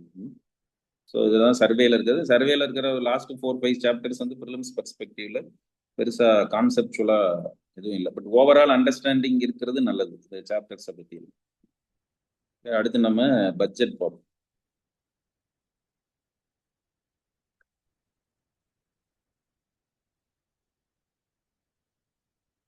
So budget 26-27. ஸோ இப்போ பட்ஜெட்டை பற்றியான பேசிக்ஸ் எல்லாம் நம்ம ஆல்ரெடி இதில் பப்ளிக் ஃபினான்ஸில் டிஸ்கஸ் பண்ணியிருப்போம்ல. ரெவன்யூ டெபிசிட்னா என்ன, ஃபிஸ்கல் டெபிசிட்னா என்ன, revenue budget, capital budget, revenue பட்ஜெட்டில் ரெவன்யூ ரிசீட்ஸ்னா என்ன, ரெவன்யூ எக்ஸ்பெண்டிச்சர்னா என்ன, கேபிட்டல் ரிசீட்ஸ், கேபிட்டல் எக்ஸ்பெண்டிச்சர், ஒரு டிஃப்ரெண்ட் டைப்ஸ் ஆஃப் டெபிசிட்ஸ், டெப்ட், இதை பற்றியான தியரி ஆர் டெஃபினிஷன்ஸ் எல்லாம் நம்ம ஆல்ரெடி பேசிக்ஸ் டிஸ்கஸ் பண்ணியிருக்கோம். இப்போ அதுக்கான டேட்டாஸ், இப்போ லாஸ்ட் இயர் ரெவன்யூ டெபிசிட் எப்படி இருந்துச்சு, அது எப்படி ரெடியூஸ் ஆயிருக்கு, அப்புறம் இப்போ பட்ஜெட் எஸ்டிமேட், பட்ஜெட்டில் கொடுக்குற டேட்டாஸ் எல்லாம் என்னன்னு பார்த்துருப்போம். பிஇன்னு ப்ராக்கெட்டில் போட்டிருப்பாங்களா. So budget estimates, actual datas வந்து இனிமேல் தான் ரிலீஸ் ஆகும். லாஸ்ட் ஃபினான்ஷியல் இயருடைய ஆக்சுவல் டேட்டாஸ் ரிலீஸ் ஆகும். பட்ஜெட்டில் கொடுத்துருக்கிறதெல்லாம் பட்ஜெட் எஸ்டிமேட்ஸ். ஏன்னா பட்ஜெட் வந்து February 1 வந்து ப்ரெசென்ட் பண்ணிட்டாங்களா. அப்போ அதில் கொடுத்துருக்கிறதெல்லாம் ஒரு எஸ்டிமேஷன் அப்படின்னு நம்ம முன்னாடியே சொல்லியிருக்கோம். ஸோ இந்த வருஷத்துடைய பட்ஜெட் அப்படின்னு பார்க்குறப்போ பட்ஜெட் அட் கிளான்ஸ் எடுத்துக்கிட்டிங்கன்னா இப்போ ஓவரால் பட்ஜெட் சைஸ் என்ன அப்படின்னு நீங்களே பார்க்கலாம். Revenue receipts and revenue expenditure. இப்போ ரெவன்யூ ரெசீட்ஸ் அதாவது பட்ஜெட் சைஸ் பார்த்தீங்கன்னா இப்போ ரெவன்யூ ரெசீட்ஸ் வந்து 26-27 எவ்வளவா இருக்கும்னு எஸ்டிமேட் பண்ணுறாங்க. 26-27 இந்த red colour stripe. So 35 lakh crore, 35.33 lakh crore revenue receipts. அப்புறம் அதே மாதிரி ரெவன்யூ எக்ஸ்பெண்டிச்சர் எவ்வளோ இருக்குன்னு எஸ்டிமேட் பண்ணுறாங்கன்னா அரௌண்ட் 41 lakh crore. அப்போ ரெவன்யூ டெபிசிட் இருக்கும். அதுலேயே தெரிஞ்சு போயிருதா, வருவாய் பற்றாக்குறை. ரெவன்யூ டெபிசிட்னா என்ன பார்த்துருக்கணும், revenue expenditure minus revenue receipt. So அப்ராக்சிமேட்டாக ரெவன்யூ ரெசீட்ஸ் ஒரு 35 lakh crore, ரெவன்யூ எக்ஸ்பெண்டிச்சர் ஒரு 41 lakh crore. இப்போ கிட்டத்தட்ட ஒரு 6 lakh crore கிட்ட ரெவன்யூ டெபிசிட் இருக்கு. இந்த மாதிரி கேபிட்டல் ரெசீட்ஸ்ன்னு பார்த்தீங்கன்னா ஒரு 18 lakh crore இருக்குன்னு எஸ்டிமேட் பண்ணுறாங்க. கேபிட்டல் எக்ஸ்பெண்டிச்சர் ஒரு 12 lakh crore. அப்போ கேபிட்டல் எக்ஸ்பெண்டிச்சர் அப்படிங்கிறப்ப கேபிட்டல் ரெசீட்ஸ் 18.1 lakh crore அப்படின்னா இதுக்குள்ள எதுவும் வந்துடும், பாரோயிங்ஸ் அண்ட் லையபிலிட்டிஸ், கடன் வாங்குறதும் அதில் சேரும். அப்போ capital expenditure around 12 lakh crore, 12.21 lakh crore அப்படின்னு இருக்கு. இதில் கேபிட்டல் எக்ஸ்பெண்டிச்சர் நம்ம திருப்பி சர்வேலே பார்த்துருப்போம், வருஷம் இன்க்ரீஸ் பண்ணிக்கிட்டே வராங்க அப்படின்னு. அதுக்கான கிராஃப் அண்ட் டயக்ராம்ஸும் கொடுத்துருப்பாங்க. இப்போ ரஃபா சும்மா ஒரு ஐடியா வச்சுக்கோங்க, ரெவன்யூ ரெசீட்ஸ் எவ்வளவு, ரெவன்யூ எக்ஸ்பெண்டிச்சர் எவ்வளவு, அதே மாதிரி கேபிட்டல் ரெசீட்ஸ் எவ்வளவு, கேபிட்டல் எக்ஸ்பெண்டிச்சர் எவ்வளவு. ஸோ எப்பவுமே இதுதான் அதிகமாக இருக்கும், revenue receipts and revenue expenditure always higher than capital receipts and capital expenditure. இது எல்லா வருஷத்துடைய பட்ஜெட்லையும் இப்படிதான் இருக்கும். கேபிட்டல் ரெசீட்ஸ் அதிகமானோன்னா உங்களுக்கு இன்வெஸ்ட்மெண்ட்ஸ் அதிகமாக இருக்கணும், அசட்ஸ் அதிகமாக இருக்கணும், ஆர் உங்களுக்கு வந்து சீப் சோர்சஸ்லேருந்து நீங்கள் பாரோ பண்ணுறதுக்கான ஸ்ட்ரென்த்தை நீங்கள் அதிகமாக வச்சுருக்கணும். அப்போ தான் கேபிட்டல் ரெசீட்ஸ் அதிகமாகும். கேபிட்டல் எக்ஸ்பெண்டிச்சர் எவ்வளோ தான், 12 lakh crore தான். பட் ரெவன்யூ எக்ஸ்பெண்டிச்சர் எவ்வளோ இருக்குன்னு பாருங்க, 41 lakh crore. இப்போ கேபிட்டல் எக்ஸ்பெண்டிச்சரை இயர் ஆன் இயர் இன்க்ரீஸ் பண்ணிட்டு வரோம், இன்னும் கூட இன்க்ரீஸ் பண்ண வேண்டிய தேவை இருக்கு. எது ப்ரொடக்டிவான ரிசல்ட்ஸ் அது வரும், கேபிட்டல் எக்ஸ்பெண்டிச்சர். ரெவன்யூ எக்ஸ்பெண்டிச்சர்னா என்ன, சேலரி, பென்ஷன், இன்ட்ரெஸ்ட். அதில் இன்ட்ரெஸ்ட் பேமெண்ட் தான் 20% மேலே ஓவரால் எக்ஸ்பெண்டிச்சர்ஸில் அரௌண்ட் 20% எதுக்கு தான் போகுதுன்னா இன்ட்ரெஸ்ட் பேமெண்ட். அதனால தான் உங்களுக்கு பிரைமரி டெபிசிட் அப்படிங்கிற அந்த கான்செப்ட்ல நம்ம ஏன் பார்க்க வேண்டியதா இருக்கு, physical deficit minus interest payments அப்படின்னு பார்த்துருக்கோம். ஸோ ரெவன்யூ டெபிசிட் இருக்கக்கூடாது தான். அதான் உங்களுக்கு FRBM ஆக்ட் என்ன சொல்லுது, revenue deficit should be eliminated அப்படிங்குது. கவர்மெண்ட் அதுக்கான ஸ்டெப்ஸும் எடுத்துட்டு வராங்க, ரெவன்யூ டெபிசிட்டை நேரோ பண்ணிக்கிட்டே வராங்க. அப்புறம் ரெவன்யூ டெபிசிட் ஏன் இருக்கு அப்படிங்கிறதுக்கான ஜஸ்டிஃபிகேஷனை தான் என்ன சொல்லுவாங்க, எஃபெக்டிவ் ரெவன்யூ டெபிசிட்டை பாருங்க அப்படின்னு சொல்லுவாங்களா. Revenue deficit around 6 lakh crore இருக்கு, பட் எஃபெக்டிவ் ரெவன்யூ டெபிசிட் பார்த்தீங்கன்னா கம்மியாக தான் இருக்கும். இந்த ரெவன்யூ டெபிசிட் ஏன் வருதுன்னு சென்ட்ரல் கவர்மெண்ட் சொல்லுவாங்கன்னா, இந்த 6 lakh crore டெபிசிட் ஏன் வருதுன்னா அதில் ஒரு 5 lakh crore கிட்ட ஸ்டேட்ஸுக்கான அசட் கிரியேஷனுக்கு ஸ்டேட்க்கு கொடுக்குற கிராண்ட்ஸ் இருக்குல்ல, grants for creation of capital assets, அதனால அப்படின்னு அது இல்லாமல் இருந்துச்சுன்னா ரெவன்யூ டெபிசிட் கம்மியாக இருக்கும் அப்படின்லாம் சொல்லுவாங்க. ஸோ அப்போ இதெல்லாம் வந்து உங்களுக்கு என்ன பண்ணுறாங்கன்னா இந்த நம்பர்ஸ் எல்லாம் தான் நம்ம இதில் பார்க்க போகிறோம் பட்ஜெட்டில். ஸோ ட்ரெண்ட்ஸ் இன் கேபிட்டல் எக்ஸ்பெண்டிச்சர் இது பாருங்க, கேபிட்டல் எக்ஸ்பெண்டிச்சர் கன்சிஸ்டண்டாகவே இன்க்ரீஸ் ஆகிட்டே தான் வந்திருக்கு பாருங்க. 2019-20 கேபிட்டல் எக்ஸ்பெண்டிச்சர் ஒவ்வொரு வருஷமும் கவர்மெண்ட் வந்து சென்ட்ரல் கவர்மெண்ட்டுடைய கேபிட்டல் எக்ஸ்பெண்டிச்சர் இன்க்ரீஸ் ஆகிட்டே வந்திருக்கு. இப்போ இந்த பட்ஜெட்ல 12.2 lakh crore, போன பட்ஜெட்ல பாத்தீங்கன்னா 11 lakh crore, அதுக்கு முந்தின பட்ஜெட்ல 10.5 lakh crore, அப்புறம் 9.5 இப்படின்னு இயர் ஆன் இயர் பாத்தீங்கன்னா உங்களுக்கு கேபிட்டல் எக்ஸ்பெண்டிச்சர் ரீசெண்ட் டைம்ஸ்ல லாஸ்ட் 5 years எடுத்துக்கிட்டீங்கன்னா அதிகமாயிட்டே வந்திருக்கு. அதே மாதிரி grants in aid for capital assets for asset creating grants இருக்குல்ல, ஸ்டேட்ஸ்க்கு கொடுக்குறது, அதுவும் இன்க்ரீஸ் ஆகிட்டே வந்திருக்கு. இந்த ஒரு வருஷம் மட்டும் குறைஞ்சிருக்கு. அதாவது grants in aid given to states ஓவராலா பாத்தீங்கன்னா effective capital expenditure, effective capital எக்ஸ்பெண்டிச்சருங்கிறது 17 lakh crore. சென்ட்ரல் கவர்மெண்டே கேபிட்டல் எக்ஸ்பெண்டிச்சர்ல ஸ்பெண்ட் பண்றது 12.12 lakh crore. ஸ்டேட்ஸுக்கு அரௌண்ட் ஒரு 5 lakh crore கொடுக்குறாங்க. ரெண்டையும் சேர்த்தீங்கன்னா 17 lakh crore வந்து எஃபெக்டிவ் கேபிட்டல் எக்ஸ்பெண்டிச்சர். இப்போ எஃபெக்டிவ் கேபிட்டல் எக்ஸ்பெண்டிச்சர் அது லாஸ்ட் 5 years எடுத்துக்கிட்டீங்கன்னா எல்லா வருஷமும் இயர் ஆன் இயர் என்ன ஆகிட்டே வந்துருக்குன்னா இன்க்ரீஸ் ஆகுது. இப்போ கேபிட்டல் எக்ஸ்பெண்டிச்சரை அதிகப்படுத்துறதுக்கான ஸ்டெப்ஸ் வந்து இயர் ஆன் இயர் எடுத்துக்கிட்டே இருக்காங்க.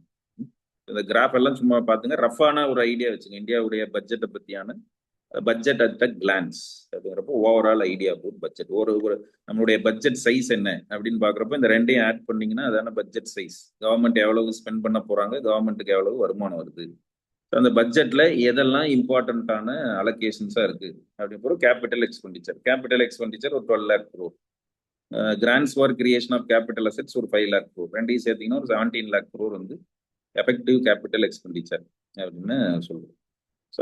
சென்ட்ரல் கவர்மெண்ட்டுடைய எக்ஸ்பெண்டிச்சர்ஸ் இருக்கா, இதுல எது அதிகமான செலவு அப்படின்னு பார்த்து வச்சுங்க. டாப் 4 or 3 அப்படின்னு. ஸோ இன்ட்ரெஸ்ட் பேமெண்ட் தான். இப்போ பட்ஜெட் சைஸ் எவ்வளோன்னு பாருங்க. இந்தியாவுடைய budget size around 53 lakh crore, 53 லட்சம் கோடி. ஸோ அதுல கிட்டத்தட்ட 14 லட்சம் கோடி பார்த்தீங்கன்னா இன்ட்ரெஸ்ட் பேமெண்ட்ஸ். அதுக்கப்புறம் டிரான்ஸ்போர்ட் செக்டருக்கு ஒரு 6 lakh crore, டிஃபென்ஸுக்கு ஒரு அரௌண்ட் 5.94 lakh crore, சப்சிடிஸ் வந்து பார்த்தீங்கன்னா 4 lakh crore, pension 3 lakh crore. இந்த மாதிரி நீங்க ஒரு டாப் 5 லார்ஜஸ்ட் கவர்மெண்ட் எக்ஸ்பெண்டிச்சர் அப்படின்னு பார்த்து வச்சுங்க. அந்த நம்பர்ஸ் ரஃபா ரவுண்டா தெரிஞ்சு வச்சுங்க. ஆர்டர் தான் முக்கியம், எது அதிகமான எக்ஸ்பெண்டிச்சரா இருக்கு அப்படின்னு பாருங்க. இத இன்ட்ரெஸ்ட் பேமெண்ட், அப்புறம் டிரான்ஸ்போர்ட், டிஃபென்ஸ், மேஜர் சப்சிடிஸ், இந்த டாப் 3 ஆர் டாப் 5 அப்படிங்கிற அந்த ஆர்டர் வைஸ் வந்து ஞாபகம் வச்சு சென்ட்ரல் கவர்மெண்ட் எக்ஸ்பெண்டிச்சர்ல எது அதிகமான எக்ஸ்பெண்டிச்சர்ஸா இருக்கு அப்படின்னு. சரி, அதுதான். மற்றபடி நம்பர்ஸ் எல்லாம் ஒன்றும் மெமரைஸ் பண்ண வேணாம், சும்மா ரவுண்ட் ஆஃப் பண்ணி ஒரு ஐடியா மட்டும் ஆர்டர் ஞாபகம் வச்சுங்க. Top 3 top 5. அப்போ எதுல இருந்து கவர்மெண்ட் அதிகமா பாரோ பண்றாங்க, கவர்மெண்ட் நம்ம 1 rupee கம்ஸ் ஃப்ரம் 1 rupee கோஸ் டூன்னு இருக்கும். அந்த இதுவும் பை சார்ட்டும் ரொம்ப முக்கியம். அதில் பார்த்தீங்கன்னா கவர்மெண்ட்டுடைய ரெவன்யூல ஒரு லார்ஜஸ்ட் போர்ஷனா எது இருக்கு அப்படின்னா பாரோயிங்ஸ்.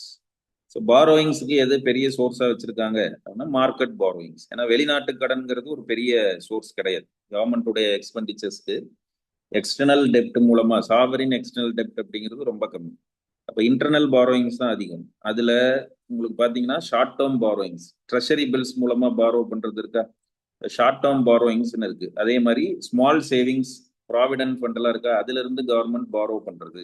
அப்ப எது அதிகமா இருக்கு அப்படின்னு பாத்தீங்கன்னா இந்த ஸ்மால் சேவிங்ஸ்ல இருந்து கவர்மெண்ட் எடுக்கிறது. போஸ்ட் ஆஃபீஸ் சேவிங்ஸ் இருக்குல்ல, ஸ்மால் சேவிங்ஸ், அதெல்லாம் கவர்மெண்ட் கண்ட்ரோல்ல இருக்கிற டெபாசிட்ஸ், அதுல இருந்து கவர்மெண்ட் எடுத்து ஸ்பெண்ட் பண்ணுவாங்க. ஸோ இப்போ இதெல்லாம் தான் கவர்மெண்ட்டுடைய சோர்ஸா இருக்கு. டெபிசிட், இந்த பற்றாக்குறை ரெவன்யூ டெபிசிட்டை குறைக்கிறதுக்கு கவர்மெண்ட் இருக்கிற டூல்ஸ் அப்படின்னா market borrowings, treasury bills, government securities மூலமா, அப்புறம் borrowings from small savings, provident fund, அப்புறம் எக்ஸ்டர்னல் டெட், இதெல்லாம் சேர்ந்தது. அதெல்லாம் ஒரு பெரிய கான்ட்ரிபியூஷன் இல்லை. இந்த எக்ஸ்டர்னல் டெட் எல்லாம் பார்த்தீங்கன்னா ஒரு பெரிய கான்ட்ரிபியூட்டர்னு சொல்ல முடியாது. இப்போ மார்க்கெட் பாரோயிங்ஸ் பார்த்தீங்கன்னா ரீசெண்ட் டைம்ஸ்ல கொஞ்சம் இன்க்ரீஸ் ஆகிக்கிட்டே வருது. கவர்மெண்ட்டுடைய டெபிசிட் ஃபினான்சிங், பற்றாக்குறை, வருவாய் பற்றாக்குறையை மேனேஜ் பண்றதுக்கு கவர்மெண்ட் பாரோ பண்றதுக்கான ஒரு சோர்ஸா மார்க்கெட் பாரோயிங்ஸை வச்சிருக்காங்க.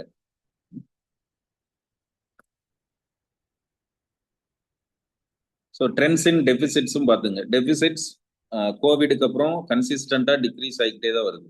ஸோ கோவிட் அப்போ அந்த கோவிட் இயர்ல 2020-21 ஃபிஸ்கல் டெபிசிட் 9.2% இருந்துச்சு. இப்போ லாஸ்ட் இயர் அது 4.4%ன்னு கோல் வச்சாங்க. இந்த வருஷம் இந்த இதுக்கான எஸ்டிமேஷன், பட்ஜெட் எஸ்டிமேஷன்ல பிஸ்கல் டெபிசிட்டை 4.3% ஆஃப் ஜிடிபியை ரெடியூஸ் பண்றதுக்கான கோல் வச்சிருக்காங்க. ஸோ அதே மாதிரி ரெவன்யூ டெபிசிட் பாருங்க 7.3% இருந்திருக்கு கோவிட் இயர்ல. இப்போ ரெவன்யூ டெபிசிட் 1.5% அப்படிங்கிற லெவலுக்கு கொண்டு வந்துட்டாங்க. தென் உங்களுக்கு இது இருக்கா, கிரீன் கலர்ல இருக்கிறது பாத்தீங்கன்னா effective revenue deficit. Effective revenue டெபிசிட்னு பாத்தீங்கன்னா பாருங்க 0.7% ஆஃப் ஜிடிபி தான். அப்போ overall revenue deficit 1.5% of GDP, effective revenue deficit வெறும் 0.7% ஆஃப் ஜிடிபின்னா என்ன இருக்கும், அந்த பேலன்ஸ் இருக்கிற 0.9% இருக்கா, 0.8% தான். 0.8% எதனால அப்படின்னா grants for creation of capital assets. அந்த அளவுக்கு 0.8% ஆஃப் ஜிடிபி அளவுக்கு சென்ட்ரல் கவர்மெண்ட் ஸ்டேட்ஸ் கிராண்ட்ஸ் தராங்க for creating capital assets. Effective revenue deficit less than 1% of GDP. ஒரு பிரைமரி டெபிசிட்னு எடுத்துக்கிட்டீங்கன்னா fiscal deficit minus interest payment. இப்போ fiscal deficit 4.3% of GDP, but primary deficit வெறும் 0.3% of GDP தான். அப்போ fiscal டெபிசிட்டுக்கு ஒரு major ரீசனா இருக்கிறது இது பிரைமரி டெபிசிட். அது 0.7%. ஓகே, ஆரஞ்சு கலர் தான் primary deficit, green colour effective revenue deficit 0.3% yearly. 0.7% இது பிரைமரி டெபிசிட். அப்போ 4.3 மைனஸ் 0.7, 0.7% தான் எஃபெக்ட். இது பிரைமரி டெபிசிட் இருக்குன்னா கிட்டத்தட்ட 3.7% ஆஃப் ஜிடிபி அளவுக்கு பிஸ்கல் டெபிசிட் எதனால இருக்கு அப்படின்னு பாத்தீங்கன்னா பிகாஸ் ஆஃப் இன்ட்ரெஸ்ட் பேமெண்ட்ஸ். இல்லாட்டி நமக்கு இவ்வளவு பிஸ்கல் டெபிசிட் இருக்காது. அக்யூமுலேட்டட் டெப்ட்னால பிஸ்கல் டெபிசிட் இருக்கு. இப்போ கரண்ட் இயர் செலவுகள்னால பிஸ்கல் டெபிசிட் அதிகமாகலை அப்படிங்கறது அதுல இருக்கிற அண்டர்ஸ்டாண்டிங். அப்போ நீங்க பிரைமரி டெபிசிட்டையும் எஃபெக்டிவ் ரெவன்யூ டெபிசிட்டையும் கவனிச்சிங்கன்னா கவர்மெண்ட் அதை எப்படி ஜஸ்டிஃபை பண்றாங்க, நம்ம எஃப்ஆர்பிஎம் ஆக்ட்ல சொன்ன கோல்ஸ் படி தான் போயிட்டு இருக்கிறோம். கிட்டத்தட்ட நில்லுன்னு ஆயிடுச்சா. எஃபெக்டிவ் ரெவன்யூ டெபிசிட்னு எடுத்துக்கிட்டீங்கன்னா கிட்டத்தட்ட நில். எஃப்ஆர்பிஎம் ஆக்ட் சொன்ன மாதிரி ரெவன்யூ டெபிசிட்டா எலிமினேட் பண்றதுக்கான நிலைமையில நம்ம இருக்கோம். இதை எடுத்துக்கிட்டீங்கன்னா 3% ஆஃப் ஜிடிபிக்குள்ள கண்டெயின் பண்ணுன்னு சொல்லுது எஃப்ஆர்பிஎம் ஆக்ட் பிஸ்கல் டெபிசிட். அப்ப நீங்க பிரைமரி டெபிசிட்ங்கிற ஆங்கில பாத்தீங்கன்னா பிஸ்கல் டெபிசிட் எதனால இருக்குன்னா அக்யூமுலேட்டட் டெப்ட்னால, வட்டி கட்ட வேண்டியது இருக்குனால. மற்றபடி அதனாலதான் மேக்ரோ எக்கனாமிக் இண்டிகேட்டர்ஸ் எல்லாம் நம்ம பாசிட்டிவா இருக்கிறோம் அப்படின்னு ஏன் சொல்றோம்னா இதனால இந்த பிஸ்கல் டெபிசிட் டார்கெட் எல்லாம் நம்ம கிட்டத்தட்ட ரெடியூஸ் பண்ணிக்கிட்டே வந்திருக்காங்க. பாருங்க எவ்வளவு 4.3%, 9.2ல இருந்து 4.3% பிஸ்கல் டெபிசிட்டை ரெடியூஸ் பண்ணிருக்கோம். ஸோ அதே தான் போன ஸ்லைட்ல பார்த்ததே தான். அது இந்த மாதிரி சார்ட்டா இருக்கு. இது வந்து ஒரு பார் சார்ட்டா கொடுத்துருக்காங்க. அதே டேட்டாஸ் தான், இதுல டிஃபரெண்ட் டேட்டாஸ் கிடையாது, அதே டேட்டாஸ். ஸோ கீ நம்பர்ஸ்னு இருக்கா, இதை ஒரு ரஃபான ஐடியா. இந்த ஓவரால் பட்ஜெட் சைஸ் அப்படின்னு பாருங்க. ஸோ டோட்டல் பட்ஜெட் சைஸ்ங்கிறது 53 lakh crore. அதுல revenue receipts 35 lakh crore, capital receipts 18 lakh crore, receipts and expenditure government 53 லட்சம் கோடி வருமானத்தையும் 53 லட்சம் கோடி செலவுகளுக்கான ஐடியாஸையும் வச்சு இப்போ ப்ரெசென்ட் பண்ணியிருக்கிறது தான் இந்த வருஷத்துக்கான பட்ஜெட். ஸோ சுமார் ரஃபான ஐடியா, இந்தியாவுடைய பட்ஜெட் சைஸ் என்ன அப்படிங்கிற ரஃபான ஐடியா நமக்கு கிடைக்கும்.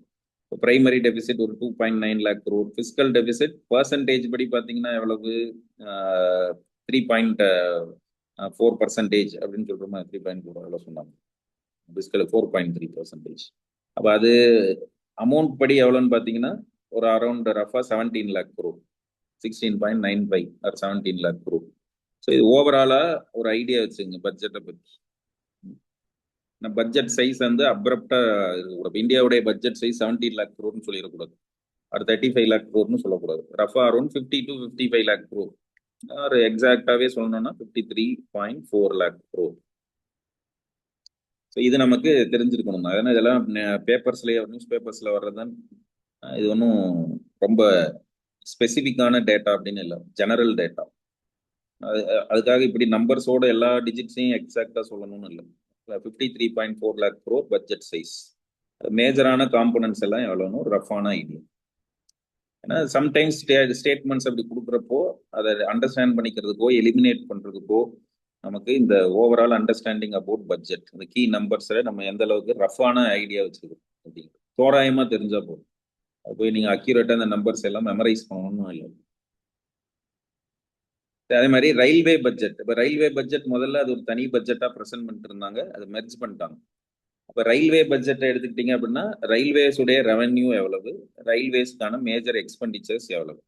அப்போ அதில் இப்போ பார்த்தீங்கன்னா முக்கியமாக நம்ம ஃபோக்கஸ் பண்ண வேண்டியது பார்த்தீங்கன்னா இந்த ரயில்வே ஏர்னிங்ஸ்ன்னு பார்த்தீங்கன்னா, ஸோ ரயில்வேஸுக்கு அதிகமான வருமானம் எதில் வருது அப்படின்னா பேசஞ்சர் ஃபேரில் கிடையாது, ஃப்ரைட் ஏர்னிங்ஸ் தான். இந்த சரக்குகள் கையாளுறாங்கல்ல, கூட்ஸ் எடுத்துகிட்டு போகிறது, டெலிவர் பண்ணுற இந்த ஃப்ரைட் சார்ஜஸ் அப்படின்னு சொல்லுவாங்க, அதுதான் இப்போ ரயில்வேஸ்க்கான பெரிய வருமானம்.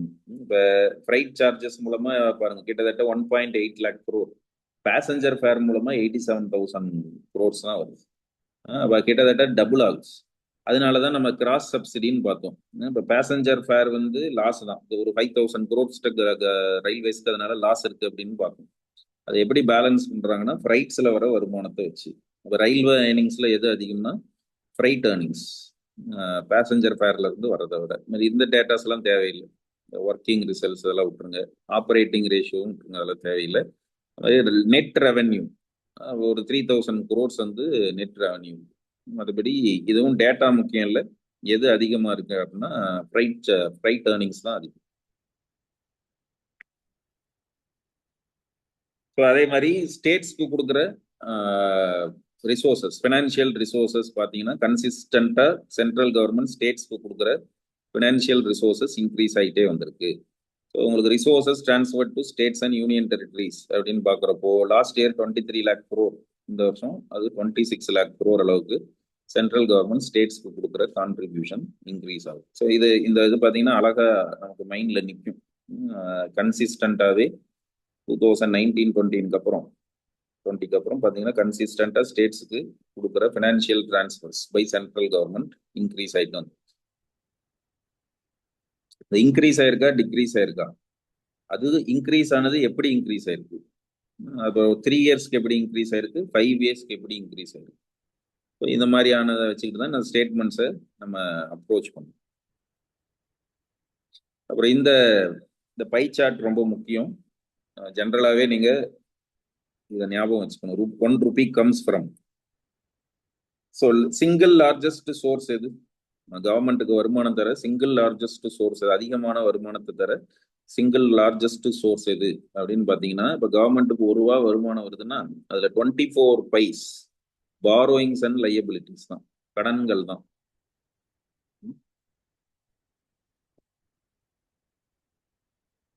வரி வருமானம் எவ்வளவு வருது? இப்போ 1 rupee அப்படின்னா அதுல வரி வருமானம் பாத்தீங்கன்னா இது எல்லாத்தையும் ஆட் பண்ணுங்க. Corporate tax, income tax, customs duty, excise duty, GST.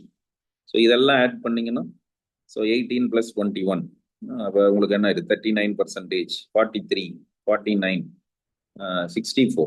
ஒரு 64 பைஸ் வருமானம் அப்ராக்சிமேட்டா வரி வருமானம். அதுல டைரக்ட் டாக்ஸஸ் வேற, இன்டைரக்ட் டாக்ஸஸ் வேற. சரி, டாக்ஸ் வைஸ் சிங்கிள் டாக்ஸ்னா எது அதிகமா கான்ட்ரிபியூட் பண்ணுதுன்னா ஜிஎஸ்டி. அதுக்கப்புறம் டைரக்ட் டாக்ஸஸ்ல கார்பரேட் இன்கம் டேக்ஸ் அதிகமா கான்ட்ரிபியூட் பண்ணுது, 21% இன்கம் டேக்ஸ். அதுக்கப்புறம் கார்பரேட் டேக்ஸ். டாக்ஸஸ்ன்னு மொத்தமா எடுத்துக்கிட்டீங்கன்னா GST, income tax, corporate tax. Direct taxes அப்படின்னு எடுத்துக்கிட்டீங்கன்னா இன்கம் டேக்ஸ், அப்புறம் கார்பரேட் டேக்ஸ். அப்புறம் நான் டேக்ஸ் ரெவன்யூஸ்ன்னு பார்த்தீங்கன்னா 10%. நான் டெட் கேபிட்டல் ரெசீட் 2%. நான் டெட் கேபிட்டல் ரெசீட்ஸ்னா உங்களுக்கு இது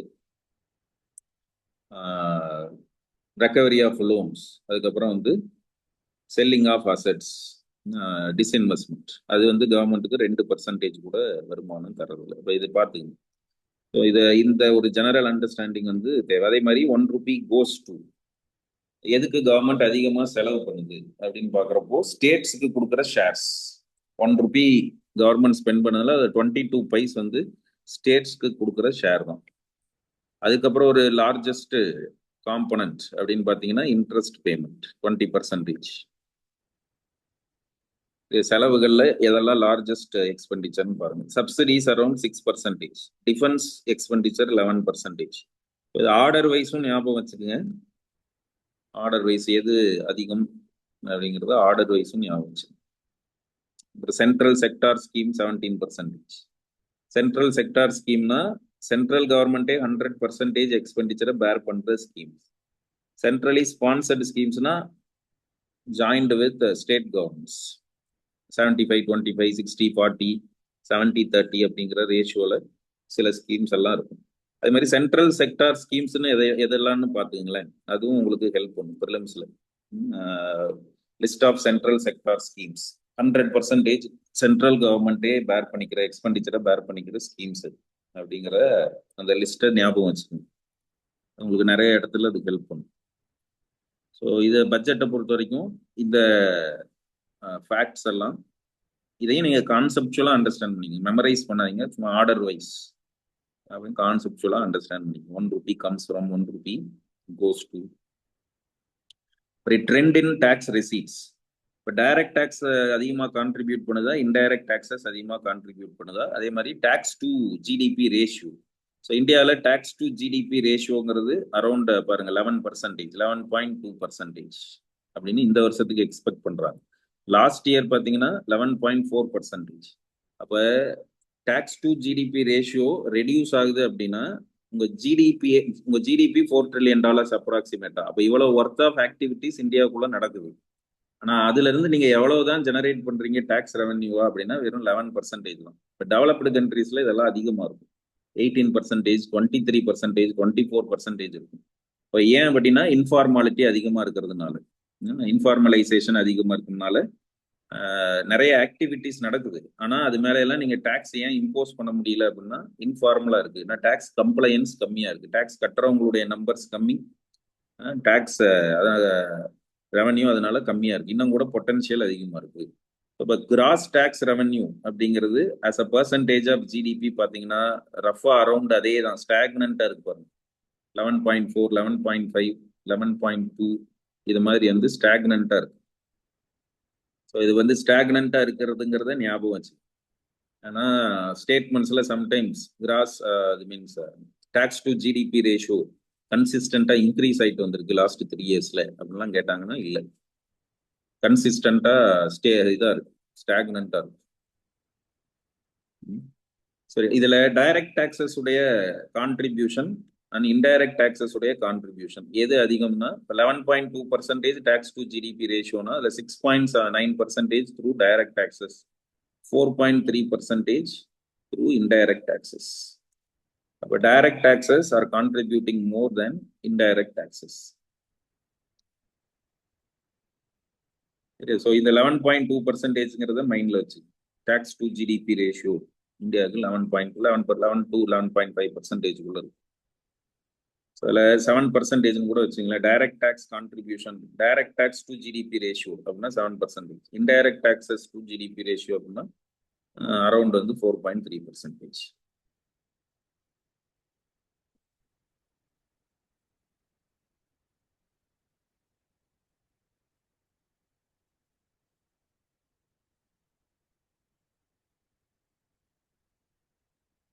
டிரான்ஸ்போர்ட் செக்டாருங்கிறது வேற, டிரான்ஸ்போர்ட்டுக்கு ஸ்பெண்ட் பண்றதுங்கிறது 1 rupee கோஸ் டு அப்படிங்கிறது ஜெனரல் எக்ஸ்பெண்டிச்சர்.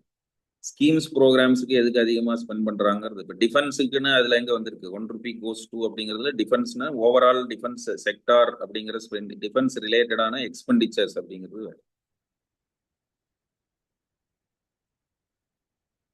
ஸோ பட்ஜெட் வந்து 3 விஷயத்த ஃபோக்கஸ் பண்ண சொல்றாங்க. விக்ஷித் பாரத் ஆர் டெவலப்டு இந்தியாங்கிறதுக்கு 3 விஷயத்த ஃபோக்கஸ் பண்ண சொல்றாங்க. அப்பதான் நம்மளோட ஆம்பிஷன் வித் இன்க்ளூஷன், இன்க்ளூசிவ் க்ரோத்னு சொல்றோமா, வெறும் க்ரோத் மட்டும் இருந்தா பத்தாது, க்ரோத் நிறைய பேருக்கு பெனிஃபிட்டை தந்திருக்கணும். Especially downtrodden, low income, poor people integrate எல்லாம் இன்டகிரேட் பண்றதா இருக்கணுங்கிறத தானே சிலபஸே சொல்லுது.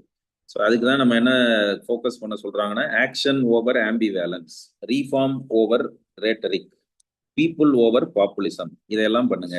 வெறும் பேச்சளவுல நிறுத்தாம நீங்க என்ன பண்ணணும் அப்படின்னா ஸ்டெப்ஸை வந்து எடுக்கிற ஸ்டெப்ஸ் வந்து ரிசல்ட்ஸ் கிரியேட் பண்ற மாதிரியான ஸ்டெப்ஸா எடுத்துக்கணும்.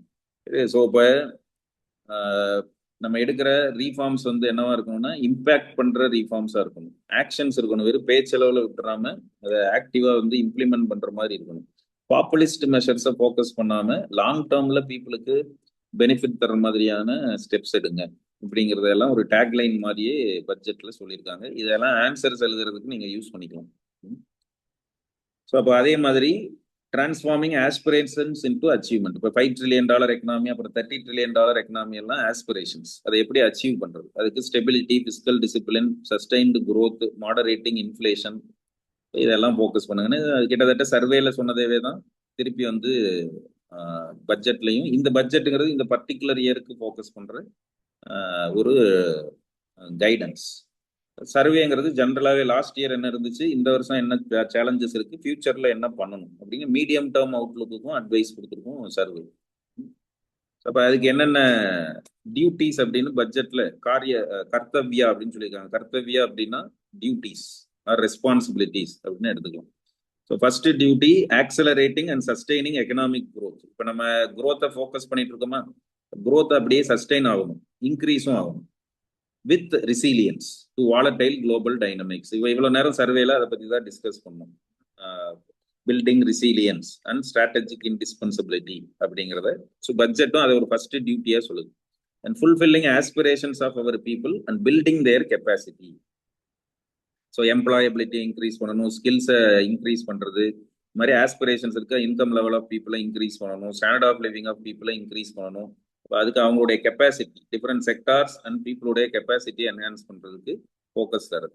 Ensuring every family, community, region, sector has access to resources. அதை ஈக்விட்டி, ஈக்வாலிட்டின்னு படிச்சிருக்கோம் தெரியுமா? ஸோ அதையும் ஃபோக்கஸ் பண்றது. ஆக்சுவலாக இன்க்ளூசிவ் க்ரோத்துங்கிற டாப்பிக்கை டிஸ்கஸ் பண்ணிட்டீங்கன்னா பட்ஜெட் சர்வே எல்லாம் அதை சுற்றியே தான் இருக்கும். ஹை க்ரோத் ரேட்டுக்கு நம்ம எதெல்லாம் ஃபோக்கஸ் பண்ண வேண்டிய மேஜர் ஏரியாஸ்னு பட்ஜெட்ல சொல்லியிருக்காங்க அப்படின்னா, energy security, reducing critical import dependency, far-reaching structural reforms, fiscal prudence, monetary stability, strong thrust on public investment, that means capex. Citizens are benefiting from government actions, domestic manufacturing capacity. So இதெல்லாம் நம்ம focus பண்ணிக்கிட்டே இருந்தால் தான் 7% மேலே க்ரோத்தை ensure பண்ணிக்கிட்டே இருக்க முடியும். அப்போ பட்ஜெட்டும் அதை இந்த வருஷமும் நம்ம ஃபோக்கஸ் பண்ணணும், இந்த ஏரியாஸ் எல்லாம், இந்த பிரின்சிபிள்ஸ் எல்லாம் ஃபோக்கஸ் பண்ணணுங்கிறத பட்ஜெட்ல சொல்லியிருக்காங்க. ஸோ பில்லர்ஸ் டு க்ரோத்னு எதை பார்க்குது சார் பட்ஜெட் அப்படின்னா, sustaining growth, strengthening foundations of growth. இப்போ ஃபவுண்டேஷன்ஸ் ஆஃப் க்ரோத் அப்படிங்கிறப்போ சர்வீஸ் செக்டார் ஒரு ஸ்ட்ராங்கஸ்ட் ஃபவுண்டேஷன். ஸோ அதை பொட்டன்ஷியலாக இதே பண்ணிக்கணும், அப்படியே மெயின்டைன் பண்ணணும், சஸ்டைன் பண்ணணும். அதுக்கப்புறம் எக்ஸ்போர்ட்ஸையும் இன்க்ரீஸ் பண்ணணும், மேனுஃபேக்சரிங் எக்ஸ்போர்ட்ஸையும் இன்க்ரீஸ் பண்ணணும். பீப்புள் சென்ட்ரிக் டெவலப்மெண்ட், அப்போதான் இன்க்ளூசிவ்னஸ் வரும். அப்புறம் குட் கவர்னன்ஸ் ஒரு மேஜர் பார்ட் ஆஃப் இன்க்ளூசிவ் க்ரோத்னு பார்த்துருக்கோம். அதான் trust based governance, ease of doing business, ease of living, strengthening fiscal parameters. இப்போ நம்ம இது கிளாஸஸ்ல ஆல்ரெடி டிஸ்கஸ் பண்ணதை தான் பட்ஜெட்லையும் சொல்றாங்க. இப்போ பட்ஜெட்ல அதுக்கான ஸ்டெப்ஸ் என்னன்னு பார்க்குறப்போ, sustaining the momentum of structural reforms. இப்போ ஜிஎஸ்டி ரீஃபார்ம்ஸ் கொண்டு வந்திருக்காங்க, உங்களுக்கு லேபர் கோடு இது இப்போ ரீஃபார்ம்ஸ்னு கொண்டு வந்திருக்காங்களா, இந்த மாதிரி ரீஃபார்ம்ஸ் எல்லாம் இன்னும் கூட ஸ்ட்ரென்தன் பண்ணிக்கிட்டே இருக்கணும். Continuous, adaptive and forward looking. அது எப்படி இருக்கணும்? Robust and resilient financial sector, banking sector, அதுக்கப்புறம் உங்களுக்கு ஷேர் மார்க்கெட், பென்ஷன், இன்சூரன்ஸ், இந்த மாதிரியான செக்டார்ஸ் எல்லாம் ஸ்ட்ராங்காக இருக்கணும். அப்போதான் பீப்புளுடைய ஸ்டாண்டர்ட் ஆஃப் லிவிங் இன்க்ரீஸ் ஆகும். அதே மாதிரி இனோவேஷன், அதையும் நம்ம ஃபோக்கஸ் பண்ணணும். Cutting edge technologies including AI applications, இதெல்லாம் force multipliers for better governance. So budget இந்த மாதிரியான தீம்ஸ் எல்லாம் பேசுது. சர்வேல சொன்ன தீம்ஸே தான் பட்ஜெட்லையும் பேசியிருப்பாங்க. So India's reform express, last year 2025 year of ரீஃபார்ம்ஸ்னே சொல்லலாம்.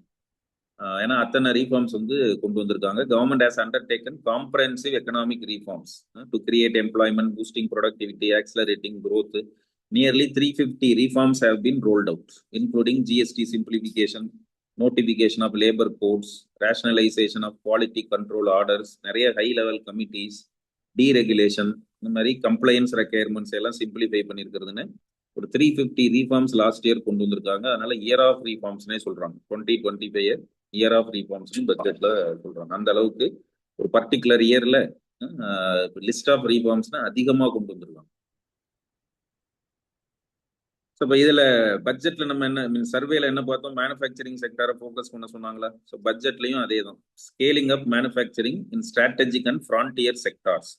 ஸோ நம்ம ஒரு 14 செக்டார்ஸை பார்த்தீங்கன்னா உங்களுக்கு பிஎல்ஐ ஸ்கீம்ல வச்சிருக்காங்கன்னு பார்த்தோம். அது எல்லாமே சன்ரைஸ் செக்டார்ஸ்ன்னு பார்த்தோம். இந்த சன்ரைஸ் செக்டார்ல ஒரு ஒன் ஆஃப் த மேஜர் செக்டார்னு பார்த்தீங்கன்னா ஃபார்மசூட்டிக்கல் செக்டார். இப்போ ஃபார்மசூட்டிக்கல் செக்டார்ல ஒரு புது ஸ்கீம் வந்து இன்ட்ரடியூஸ் பண்றாங்க பட்ஜெட்ல, பயோஃபார்மா சக்தி ஸ்கீம் அப்படின்னு. ஸோ இந்த ஸ்கீமுடைய அப்ஜெக்டிவ் என்னன்னு பாருங்க. சக்தி பயோஃபார்மா சக்தி ஸ்கீமுடைய அப்ஜெக்டிவ் என்ன ஃபோக்கஸ் பண்றாங்க அப்படின்னு. வழக்கம் போல ஸ்கீம்ஸ்னா ஒரு 3 விஷயத்த ஃபோக்கஸ் பண்ணணும்னு சொல்லியிருக்கோமா? ஸோ அதே மாதிரி இப்போ இதில் நான் அதை எக்ஸ்பிளைன் பண்ணல. பயோஃபார்மா சக்திங்கிற ஒரு ஸ்கீமை பட்ஜெட்ல சொல்லியிருக்காங்க. இந்த ஸ்கீமுடைய காம்பனன்ட்ஸ் என்னன்னு பார்த்துக்கணும். செமிகண்டக்டர் மிஷன் 2.0 அது லான்ச் பண்றாங்க. அப்புறம் ரேர் எர்த் காரிடார்ஸ்ன்னு சொல்லி, ரேர் எர்த்து நம்ம வந்து வீக்கா இருக்கிறோம்னு பாக்குறோம். சைனா அதுல ஸ்ட்ராங்கா இருக்கு, அதை ஒரு டூலாவே சைனா யூஸ் பண்ணுதுன்னு பாக்குறோமா? ஸோ இந்தியாவில் ரேர் எர்த் பொட்டன்ஷியல் இருக்கு, இப்போதான் நம்ம எக்ஸ்ப்ளோர் பண்றோம். பட் எந்த ஸ்டேட்ல அதிகமா இருக்குன்னு பாத்தீங்கன்னா இந்த நம்ம 4 ஸ்டேட்ல அதிகமா இருக்கு. ஒடிசா, அப்புறம் வந்து பாத்தீங்கன்னா ஆந்திரா, தமிழ்நாடு, கேரளா. ஸோ இதை என்னன்னே சொல்றாங்கன்னா ரேர் எர்த் காரிடார் அப்படின்னு சொல்றாங்க. அது கூட ப்ரிலிம்ஸ்ல கேட்கும். ரேர் எர்த் காரிடார் அப்படின்னா எந்தெந்த ஸ்டேட்ஸ் எல்லாம் வருது? ஒடிசா, ஆந்திரா, தமிழ்நாடு அண்ட் கேரளா. ஸோ அப்போ இங்க எல்லாம் எக்ஸ்ப்ளோரேஷன் இதுக்கான பாசிபிலிட்டி இருக்கான்னு செக் பண்றது. அப்புறம் கெமிக்கல் பார்க்ஸ்னு கிரியேட் பண்றேன்னு சொல்லியிருக்காங்க. அப்புறம் மேனுஃபேக்சரிங், கண்டெய்னர் மேனுஃபேக்சரிங்க்கு இம்பார்ட்டன்ஸ் கொடுக்குறாங்க. இதுல மேனுஃபேக்சரிங் பொறுத்த வரைக்கும் பட்ஜெட்ல ஒரு பெரிய ஸ்கீம் அப்படின்னா biopharma Shakti, India semiconductor mission 2.0, rare earth corridors, இந்த மூணையும் ஃபோக்கஸ் பண்ணி அதுதான் கேட்கறதுக்கு ஹை சான்சஸ் இருக்கு. ஸோ பயோஃபார்மா சக்தி அந்த ஸ்கீமை பத்தியும் பட்ஜெட்ல எக்ஸ்பிளைன் பண்ணியிருக்காங்க. சக்தி அப்படிங்கிறது ஒரு நிமோனிக்ஸ் மாதிரி வச்சிருக்காங்க. Strategy for health care advancement through knowledge technology innovation. எதுக்காக இந்த ஸ்கீமை கொண்டு வந்திருக்காங்க? அப்ஜெக்டிவ் அப்படின்னு பாக்குறப்போ to develop India as a global biopharma manufacturing hub. அதுக்காக ஒரு 10,000 crores அலாட் பண்ணியிருக்காங்க. எதுக்கு? To build ecosystem for domestic production of biologics and biosimilars. இதுல இந்த வேர்டு முக்கியம். பயோசிமிலர் அப்படின்னா என்னன்னு பாருங்க. இது ப்ரிலிம்ஸ்ல கேட்பாங்க. பயோசிமிலர்ஸ், பயோசிமிலர்ஸ்னா என்னன்னு பாருங்க. இப்போ நம்ம ஜெனரிக் மெடிசின்ஸை நிறைய நம்ம ப்ரொடியூஸ் பண்றதுல ஸ்ட்ராங்கா இருக்கிறோம்னு சொல்றோமா? ஸோ ட்ரக்ஸை 3 விதமா பிரிப்பாங்க. ஜெனரிக் ட்ரக்ஸ்னு இருக்கு, பேட்டன்டட் ட்ரக்ஸ்னு இருக்கு. இப்போ ஜெனரிக் ட்ரக்ஸுக்கும் பேட்டன்டட் ட்ரக்ஸுக்கும் இடைப்பட்ட ஒரு ஸ்டேஜுக்கு பேரு பயோசிமிலர்ஸ். தட் மீன்ஸ் பேட்டன்டட் ட்ரக்குடைய எஃபிகசியும் இருக்கும், ஒரு ஸ்டாண்டர்டும் இருக்கும். இப்போ ஜெனரிக் ட்ரக்ல என்ன இருக்கு அப்படின்னா அது பேட்டன்ட் கொடுக்க முடியாது. ஏன்னா ஜெனரிக் ட்ரக் எப்படி ப்ரொடியூஸ் பண்ணலாம்? ரிவர்ஸ் இன்ஜினியரிங் பண்ணி ஒரு பேட்டன்டட் ட்ரக்கை ரிவர்ஸ் இன்ஜினியரிங் பண்ணி அதில் என்ன இன்புட்ஸ் எல்லாம் சேர்த்துருக்கிறான்னு கண்டுபிடிச்சு அதை பாட்டம் அப் அப்ரோச் மாதிரி பண்ணி ஒரு மெடிசனை கண்டுபிடிச்சிங்கன்னா அது பேர் ஜெனரிக் ட்ரக். பட் அது ஏன் வந்து ரெக்கக்னைஸ் பண்ண முடியாது அப்படின்னா பேட்டன்ட்டை பிரீச் பண்ணுது. இப்போ பயோசிமிலர்ஸ் அப்படின்னா என்னன்னா காஸ்ட் எஃபெக்டிவா ஓனாவே நீங்க ரிசர்ச் பண்ணி கண்டுபிடிக்கிறது தான். ஒரு பேட்டன்டட் ட்ரக்குடைய எஃபிஷியன்சி இருக்கும், ஆனால் காப்பி கிடையாது. அதோடைய காப்பி கிடையாது. இதான் ஜெனரிக் ட்ரக்குக்கும் பயோசிமிலருக்கும் உள்ள டிஃபரன்ஸ். ஜெனரிக் ட்ரக் அப்படிங்கிறது it can be a copy or reverse engineering பண்ணி கண்டுபிடிக்கிறதா இருக்கலாம். பயோசிமிலருங்கிறது இந்த மாதிரி காப்பி கிடையாது, ஒரு பேட்டன்டட் ட்ரக் உடைய காப்பி கிடையாது. R&D ஸ்ட்ரென்தன் பண்ணி நம்மளே கண்டுபிடிக்கிறது. பட் அது என்னன்னா ஒரு பேட்டன்டட் ட்ரக்குடைய ஸ்டேஜுக்கு போகிறதுக்கு முன்னாடி இருக்கிற ஸ்டேஜ் ஆஃப் ட்ரக் தான் பயோசிமிலர் அப்படின்னு சொல்லுவாங்க. அப்ப ரெண்டுக்கும் இடைப்பட்டது, ஜெனரிக் ட்ரக்குக்கும் பேட்டன்டட் ட்ரக்குக்கும் இடைப்பட்ட ஒரு கேரக்டரிஸ்டிக்ஸ் இருக்கிற ட்ரக்கை பயோசிமிலர்ஸ் அப்படின்னு சொல்லுவாங்க. ஸோ அது கேட்பாங்க பயோசிமிலர்ஸ்னா என்ன, அதோடைய எதனால அது பயோசிமிலர்னு சொல்றாங்க அப்படின்னு. ஸோ அதோடைய ஸ்ட்ரென்த்தை இன்க்ரீஸ் பண்ணுங்கன்னா நம்ம என்ன அர்த்தம்? R&D இனோவேஷன் எல்லாம் பார்மசூட்டிக்கல் செக்டார்ல ஃபோக்கஸ் பண்றது தான் பயோஃபார்மா சக்தி அப்படிங்கிற ஸ்கீம். ஸோ ஹெல்த் கேரை பொறுத்த வரைக்கும் நிறைய இன்ஸ்டிடியூஷனல் மெக்கானிசம் ஸ்ட்ரென்தன் பண்றதுக்கான ஃபோக்கஸ். 3 புதுசான all India institutes of Ayurveda அப்படின்னு கிரியேட் பண்ண போறாங்க. ஸோ அலோபதிக்கு இம்பார்ட்டன்ஸ் கொடுக்குற மாதிரி இந்த பட்ஜெட் வந்து ஆயுர்வேதாவுக்கும் இம்பார்ட்டன்ஸ் கொடுக்க சொல்றாங்க. All India institutes of Ayurveda அப்படின்னு. மற்றபடி ஒரு பெருசா தேவையில்லை. இந்த ஸ்கீம் ஆல்ரெடி இருக்கும். நிம்ஹான்ஸ் அப்படிங்கிறது ஆல்ரெடி இருக்கிற ஒரு மேஜரான ஸ்கீம் தான். இப்போ அது புது ஸ்கீம் கிடையாது, அதனால அதை என்ஹான்ஸ் பண்றாங்க. நிம்ஹான்ஸ் 2 அப்படின்னு சொல்லி அது ஒரு இன்ஸ்டிடியூஷன் தான். உங்களுக்கு எய்ம்ஸ் மாதிரியான ஒரு institution, National Institute of Mental Health, அதுதான் வந்து நிம்ஹான்ஸ் அப்படின்னு சொல்லுவாங்க. National Institute of Mental Health and Neuro sciences.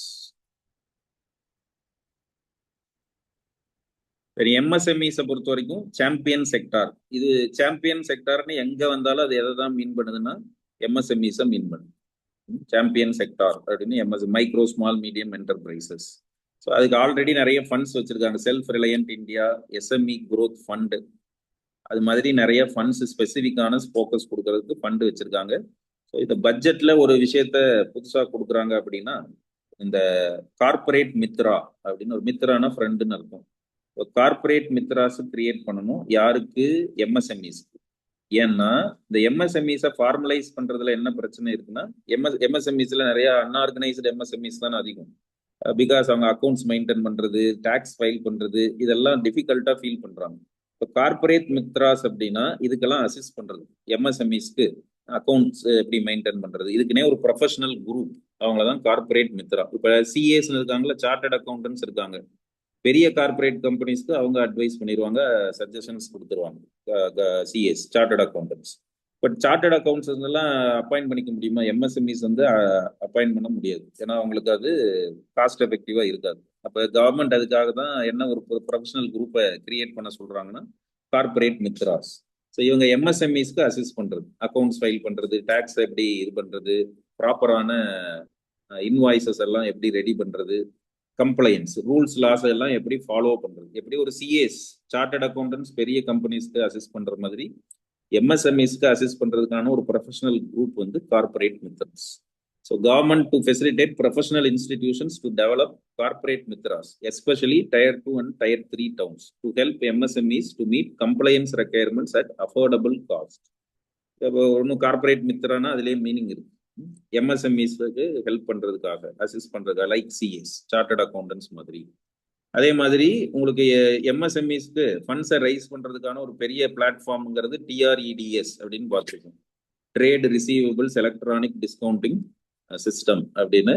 நம்ம இந்த ரிசீவபிள்ஸை பிளச் பண்ணி லோன் வாங்குற கான்செப்ட், அதுதான் வந்து எம்எஸ்எம்இஸ்க்கு ஒரு பெரிய ரன்னிங் காஸ்ட்டை மேனேஜ் பண்றதுக்கான பெரிய சோர்ஸ் அப்படின்னு பார்த்தோம். ஸோ அதையும் ஸ்ட்ரென்தன் பண்றதுக்கான focus. Mandate TREDS as the transaction settlement platform for all purchases from MSMEs by CPSEs. இப்போ சென்ட்ரல் பப்ளிக் செக்டார் என்டர்பிரைசஸ் இருக்காங்கல்ல, பெல், செயில், கெயில், இவங்கெல்லாம் அவங்களுக்கு தேவையான சின்ன சின்ன விஷயங்களை மேனுஃபேக்சரர்ஸ் இருந்து வாங்குறப்போ, மைக்ரோ ஸ்மால் மீடியம் என்டர்பிரைசஸ் இருந்து வாங்குறப்போ அதுக்கான இன்வாய்சஸ் எல்லாம் தெளிவாக கொடுத்துட்டாங்கன்னா, அந்த இன்வாய்சஸை ரிசீவபிள்ஸை வச்சு அவங்க என்ன பண்ணிக்கலாம், நாளைக்கு லோன்ஸ் அப்ளை பண்றதுக்கு எம்எஸ்எம்இஸ்க்கு அது ஹெல்ப் பண்ணும். ஸோ கவர்மெண்ட் என்ன மேண்டேட் பண்றாங்கன்னா, சிபிஎஸ்இஸ் ஏதாவது பர்ச்சேஸ் பண்றாங்க, ப்ரொக்யூர் பண்றாங்க ஃப்ரம் எம்எஸ்எம்இஸ்னா த்ரூ டிஆர்இடிஎஸ் பிளாட்ஃபார்ம் மூலமா பண்ணுங்க அப்படிங்கிறாங்க. ஸோ இதெல்லாம் ஃபார்மலைசேஷனுக்கான ஸ்டெப், எம்எஸ்எம்இஸை ஃபார்மலைஸ் பண்றதுக்கான ஸ்டெப். இப்போ எம்எஸ்எம்இஸை தான் சாம்பியன் செக்டார் அப்படின்னு சொல்றாங்க.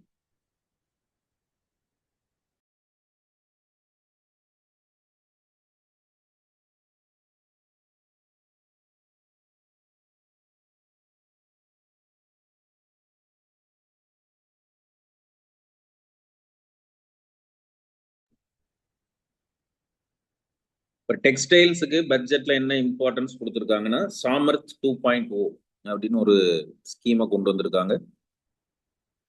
சாமர்த் 2.0. ஸோ அந்த ஸ்கீம்னா என்னன்னு பாருங்க. ஸோ சாமர்த் வந்து பார்த்தீங்கன்னா டெக்ஸ்டைல் ஸ்கில்லிங் ப்ரோக்ராம். இது 26-27 பட்ஜெட்ல, இந்த வருஷம் பட்ஜெட்ல கொண்டு வந்திருக்கிற ஒரு இனிஷியேட்டிவ். ஸோ இது எதை ஃபோக்கஸ் பண்ணுது அப்படிங்கிறப்போ, to modernising and upgrading textile skilling ecosystem. Textile செக்டாரை மாடர்னைஸ் பண்றது இல்லை, டெக்ஸ்டைல் ஸ்கில்லிங்கை மாடர்னைஸ் பண்றது. ஏன்னா ஸ்கில்ஸ், இப்போ டெக்ஸ்டைல் செக்டார் பார்த்தீங்கன்னா அது ஃபீமேல் எம்ப்ளாய்மெண்ட்டை என்ஹான்ஸ் பண்றதுக்கான ஒரு மேஜரான செக்டார். ஸோ அப்போ அதில் ஸ்கில் ஈகோசிஸ்டமை ஸ்ட்ரென்தன் பண்றதுக்கான இனிஷியேட்டிவ் தான் சாமர்த் 2.0 அப்படின்னு சொல்றாங்க. அதுக்கு ஒரு ஃபுல் ஃபார்ம் இருக்கும்.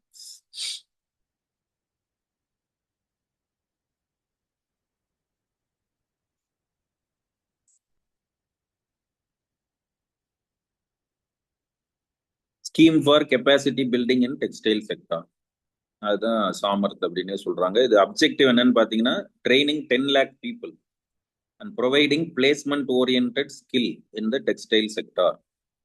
So 1 million or 10 lakh trained professionals in textile sectors. அதுதான் goal of or objective of Samarth. So அதான் ஒரு மேஜர் ஸ்கீமா பட்ஜெட்ல கொண்டு வந்திருக்காங்க. அதே மாதிரி காதி, ஹேண்ட்லூம், ஹேண்டிகிராஃப்ட்ஸ், இதுக்கு பார்த்தீங்கன்னா மகாத்மா காந்தி கிராம் ஸ்வராஜ் இனிஷியேட்டிவ் அந்த ஒரு இனிஷியேட்டிவ் கொண்டு வந்திருக்காங்க. அப்புறம் டெக்ஸ்டைல் பார்க்ஸ்ங்கிறது ஆல்ரெடி இருக்கு, மித்ரா பார்க்ஸ் அப்படிங்கிறது இது ஆல்ரெடி இருக்கிற ஸ்கீம். எப்படி வந்து ஃபுட் ப்ராசஸிங் செக்டார்ல பார்த்தீங்கன்னா உங்களுக்கு மெகா ஃபுட் பார்க்னு இருக்கும், அது மாதிரி டெக்ஸ்டைல் செக்டார்ல இருக்கிற ஒரு மேஜர் ஸ்கீம் அப்படின்னா மித்ரா ஸ்கீம். ஸோ மித்ரா ஸ்கீமை வந்து எதோட நீங்க ஈக்குவேட் பண்ணிக்கலாம் அப்படின்னா, மேனுஃபேக்சரிங் செக்டார்ல எப்படி எஸ்இசெட் இருக்கோ, ஃபுட் ப்ராசஸிங் செக்டார்ல மெகா ஃபுட் பார்க்னு எப்படி இருக்கோ அதே தான் இது. ஸோ மித்ரா அப்படின்னா mega integrated textile region and apparels, அதோடைய ஃபுல் ஃபார்ம் இருக்குல்ல, mega integrated textile region and apparels. So இந்த ரீஜியன் அப்படின்னு வந்துட்டாலே கிளஸ்டர் பேஸ்டு க்ரோத்னு அர்த்தம். ஒரே ஏரியாவில் A to Z எல்லா இன்ஃப்ராஸ்ட்ரக்சர் ஃபெசிலிட்டிஸையும் கொடுக்கறது. மெகா ஃபுட் பார்க் அப்படிங்கிறதும் அதே தான். SEZ அப்படிங்கிறது அதுதான். NMIZ அப்படிங்கிறதும் அது எல்லாமே கிளஸ்டர் பேஸ்டு ஃபோக்கஸ் அப்படின்னு சொல்லுமா, சர்வேல கூட ஏதோ ஒரு இடத்துல டிஸ்கஸ் பண்ணும். கிளஸ்டர் பேஸ்டு ஃபோக்கஸ் கொடுக்கறது. ஏன்னா அதில் உங்களுக்கு எக்கனாமிக்ஸ் ஆஃப் ஸ்கேல் அதிகம். ஒரே இடத்துல எல்லா ஃபெசிலிட்டிஸும் கொடுக்குறப்போ எக்கனாமிக்ஸ் ஆஃப் ஸ்கேல் வந்து அதிகமாக இருக்கும். ஸோ அந்த மாதிரியான ஸ்கீம்ஸ் தான் டெக்ஸ்டைல் செக்டாரில் பட்ஜெட்டில் ப்ரொபோஸ் பண்ணியிருக்காங்க. அது மாதிரி உங்களுக்கு இன்ஃப்ராஸ்ட்ரக்சரை பொறுத்த வரைக்கும் பார்த்தீங்கன்னா, ஃபியூச்சர் ரெடி இன்ஃப்ராஸ்ட்ரக்சர்ஸ் அப்படின்னு பார்த்தீங்கன்னா, உங்களுக்கு வையபிலிட்டி கேப் ஃபண்டிங்னு ஒரு இது இருக்கு. வையபிலிட்டி கேப் ஃபண்டிங்னு ஒரு ஸ்கீம் இருக்கு. ஃபினான்ஸ் மினிஸ்ட்ரி கீழே வர ஒரு ஸ்கீம். ஸோ வையபிலிட்டி கேப் ஃபண்டிங் அப்படின்னா என்னன்னா, இன்ஃப்ராஸ்ட்ரக்சரை பொறுத்த வரைக்கும் இருக்கிற பெரிய பிரச்சனை என்ன அப்படின்னு பார்த்தீங்கன்னா, நிறைய இன்வெஸ்ட்மெண்ட்ஸ் தேவைப்படும். பட் இந்த இன்வெஸ்ட்மெண்ட்ஸ் எல்லாம் கவர்மெண்ட்டே ஃபுல்லா எல்லா இன்வெஸ்ட்மெண்ட்ஸையும் பேர் பண்ற கெப்பாசிட்டியில கவர்மெண்ட் இருக்கானா இல்ல? நீங்க பாக்குறீங்க ரெவன்யூ எக்ஸ்பெண்டிச்சர் தான் அதிகம் கேபிட்டல் எக்ஸ்பெண்டிச்சரை விட. அப்ப அதுக்கு என்ன பண்றது அப்படின்னா, ஒரு ஸ்கீம் எடுத்துக்கிட்டாங்கன்னா, மேஜர் ஸ்கீமா இருக்கு. அந்த ஸ்கீம் ரொம்ப முக்கியமான ஸ்கீம் அப்படின்னா, ஒரு initial investments up to 20% or 30% of project காஸ்ட்டை கவர்மெண்ட் கிராண்ட்ஸா கொடுத்துருவாங்க. பேலன்ஸ் வந்து பிரைவேட் பார்ட்டிசிபேஷன் மூலமா ஃபுல்ஃபில் பண்ணிக்கிறது. இன்ஃப்ராஸ்ட்ரக்சர் ப்ராஜெக்ட்ஸ் பார்த்தீங்கன்னா எக்கனாமிக்கலி ஜஸ்டிஃபைடு, ஆனால் ஃபினான்ஷியலி அன்வையபிளா இருக்கும். இப்போ மெட்ரோ ப்ராஜெக்ட்னு வச்சுங்களேன், phase 2 66,000 கோடி ப்ராஜெக்ட். அது 66,000 கோடி இன்வெஸ்ட் பண்ணலாமா மெட்ரோ 2லன்னா? தாராளமா இன்வெஸ்ட் பண்ணலாம். ஏன்னா அதுல மல்டிப்ளையர் எஃபெக்ட்ஸ் நிறைய வரும். ஆனா இப்போதைக்கு 66,000 கோடி கவர்மெண்ட் கையில இல்லையே. அப்ப கவர்மெண்ட் என்ன பண்ணுதுன்னா, இதுல ஒரு போர்ஷன் இருக்குன்னு வச்சுங்களேன், இப்போ 20% ஆர் 30% ஆஃப் ப்ராஜெக்ட் காஸ்ட்டை கிராண்டா கொடுத்து பிரைவேட்டை இன்வைட் பண்றது, என்கரேஜ் பண்றது. அதாவது வையபிலிட்டி கேப் ஃபண்டிங் அப்படின்னு சொல்லுவாங்க. அது தனியான development bank, NABFID development bank, அவங்க லோன்ஸ் கொடுப்பாங்க. வையபிலிட்டி கேப் ஃபண்டிங்கிறது கிராண்ட்ஸ் தர்றது, ஃப்ரீ ஆஃப் காஸ்ட். கிராண்ட்னா என்ன? திருப்பி வாங்க மாட்டாங்க. இப்போ ஃப்ரீ ஆஃப் காஸ்ட்ல கவர்மெண்ட், பட் செலக்டிவ், அதாவது PPP ப்ராஜெக்டா இருக்கணும். PPP ப்ராஜெக்டா இருக்கணும். இது நம்ம 13, 14, 15க்கு நடத்தியிருக்க மாட்டோம், அதனால சொல்றோம். மற்ற பேட்சஸ்க்கு நடத்தியிருக்கோம். இன்ஃப்ராஸ்ட்ரக்சருங்கிற இதுல வையபிலிட்டி கேப் ஃபண்டிங்னா என்ன?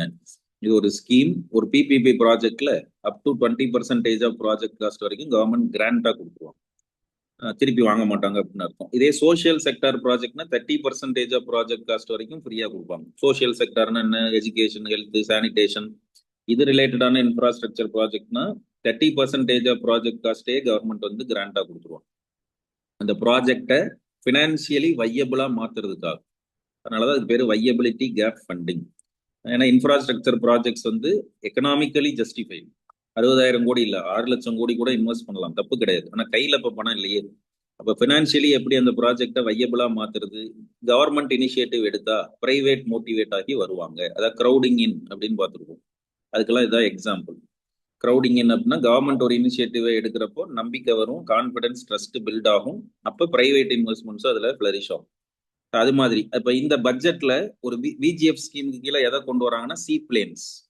சீ பிளேன் அப்படிங்கிறது எதுக்குன்னா, டூரிசமை டெவலப் பண்றதுக்காக. சீ பிளேன்னா நீங்க கூகுள் அடிச்சு பாருங்க, இதுலயும் வாட்டர் பாடிஸ்லயும் அது டிராவல் பண்ண முடியும். அது ஃபிளைட் மாதிரியும், சின்ன ஃபிளைட் மாதிரியும் அதை யூஸ் பண்ணிக்கலாம். இப்ப லக்ஷத்தீப் இருக்கு, இந்த மாதிரி சின்ன சின்ன ஐலாண்ட்ஸ் இருக்கா, இங்க எல்லாம் டூரிசமை டெவலப் பண்றதுக்கு இந்த சீ பிளேன் ஹெல்ப் பண்ணும். சீ பிளேன்ங்கிறது பாருங்க.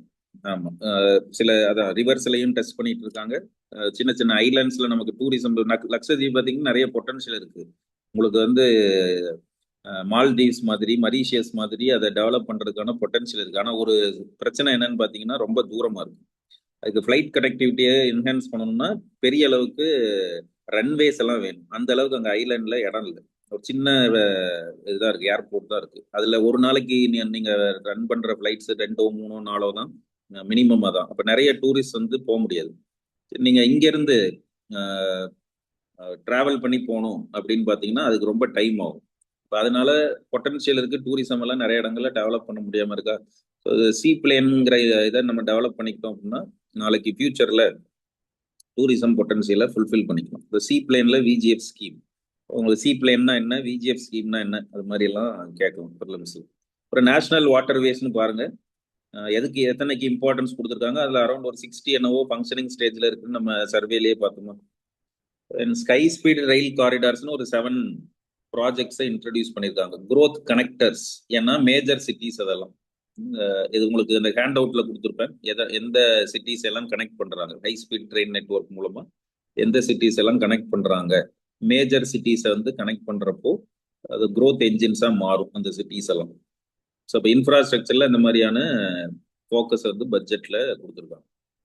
இந்த மாதிரி carbon capture utilisation and storage அப்படின்னு. ஸோ இது உங்களுக்கு என்விரான்மெண்ட் ரிலேட்டடான ஒரு டெக்னாலஜி அண்ட் டேர்ம். இந்த கார்பன் சீக்வெஸ்ட்ரைசேஷன் அப்படின்னு சொல்லுவாங்க தெரியுமா. ஸோ அது மாதிரி carbon capture. So carbon dioxide emissions அதிகமாக இருக்கா. ஸோ இதில் விடாமல் கார்பன் எமிஷன்ஸை கேப்சர் பண்ணி அதை அப்படியே ஸ்டோர் பண்ணி வைக்கிறதுக்கான இன்ஃப்ராஸ்ட்ரக்சர் குளோபல் வார்மிங்கை ரெடியூஸ் பண்ணும். அதுக்கான ஒரு technology carbon capture utilisation and storage. அது எந்த செக்டார் எல்லாம் கார்பன் டை ஆக்சைடு எமிஷன்ஸுக்கு அதிகமாக கான்ட்ரிபியூட் பண்ணுதோ அந்த செக்டார்ல எல்லாம் இந்த இன்ஃப்ராஸ்ட்ரக்சரை டெவலப் பண்றது. இது இந்தியா எடுத்திருக்கிற ஒரு initiative for reducing carbon emissions. Power, steel, cement, refineries, chemicals, இங்கெல்லாம் கார்பன் டை ஆக்சைடு எமிஷன்ஸ் அதிகமாக இருக்கு. ஸோ அந்த எமிட் ஆகிற கார்பன் டை ஆக்சைடை கேப்சர் பண்ணி ஸ்டோர் பண்ணி வைக்கிற இன்ஃப்ராஸ்ட்ரக்சர்ஸ்க்கு பேர் carbon capture utilisation and storage. அதுக்காக ஒரு 20,000 crores வந்து பட்ஜெட்ல. ஸோ நம்ம பட்ஜெட்டை வந்து ஜெண்டர் பட்ஜெட்டிங், அதே மாதிரி இன்னொரு என்ன பார்த்துருக்கோம், கிரீன் பட்ஜெட்டிங் பார்த்துருக்கோமா. அப்போ இந்த பட்ஜெட்ல கிரீன் பட்ஜெட்டிங்க்கு என்னென்னலாம் ஸ்டெப்ஸ் எடுத்திருக்காங்க அப்படின்னு கேட்கலாம். அது ப்ரிலிம்ஸ்ல கேட்க சான்சஸ் கம்மி, பட் மெயின்ஸ்ல green budgeting initiatives in current budget அப்படின்னா இதெல்லாம் இந்த carbon capture utilisation and storage, green budgeting initiative.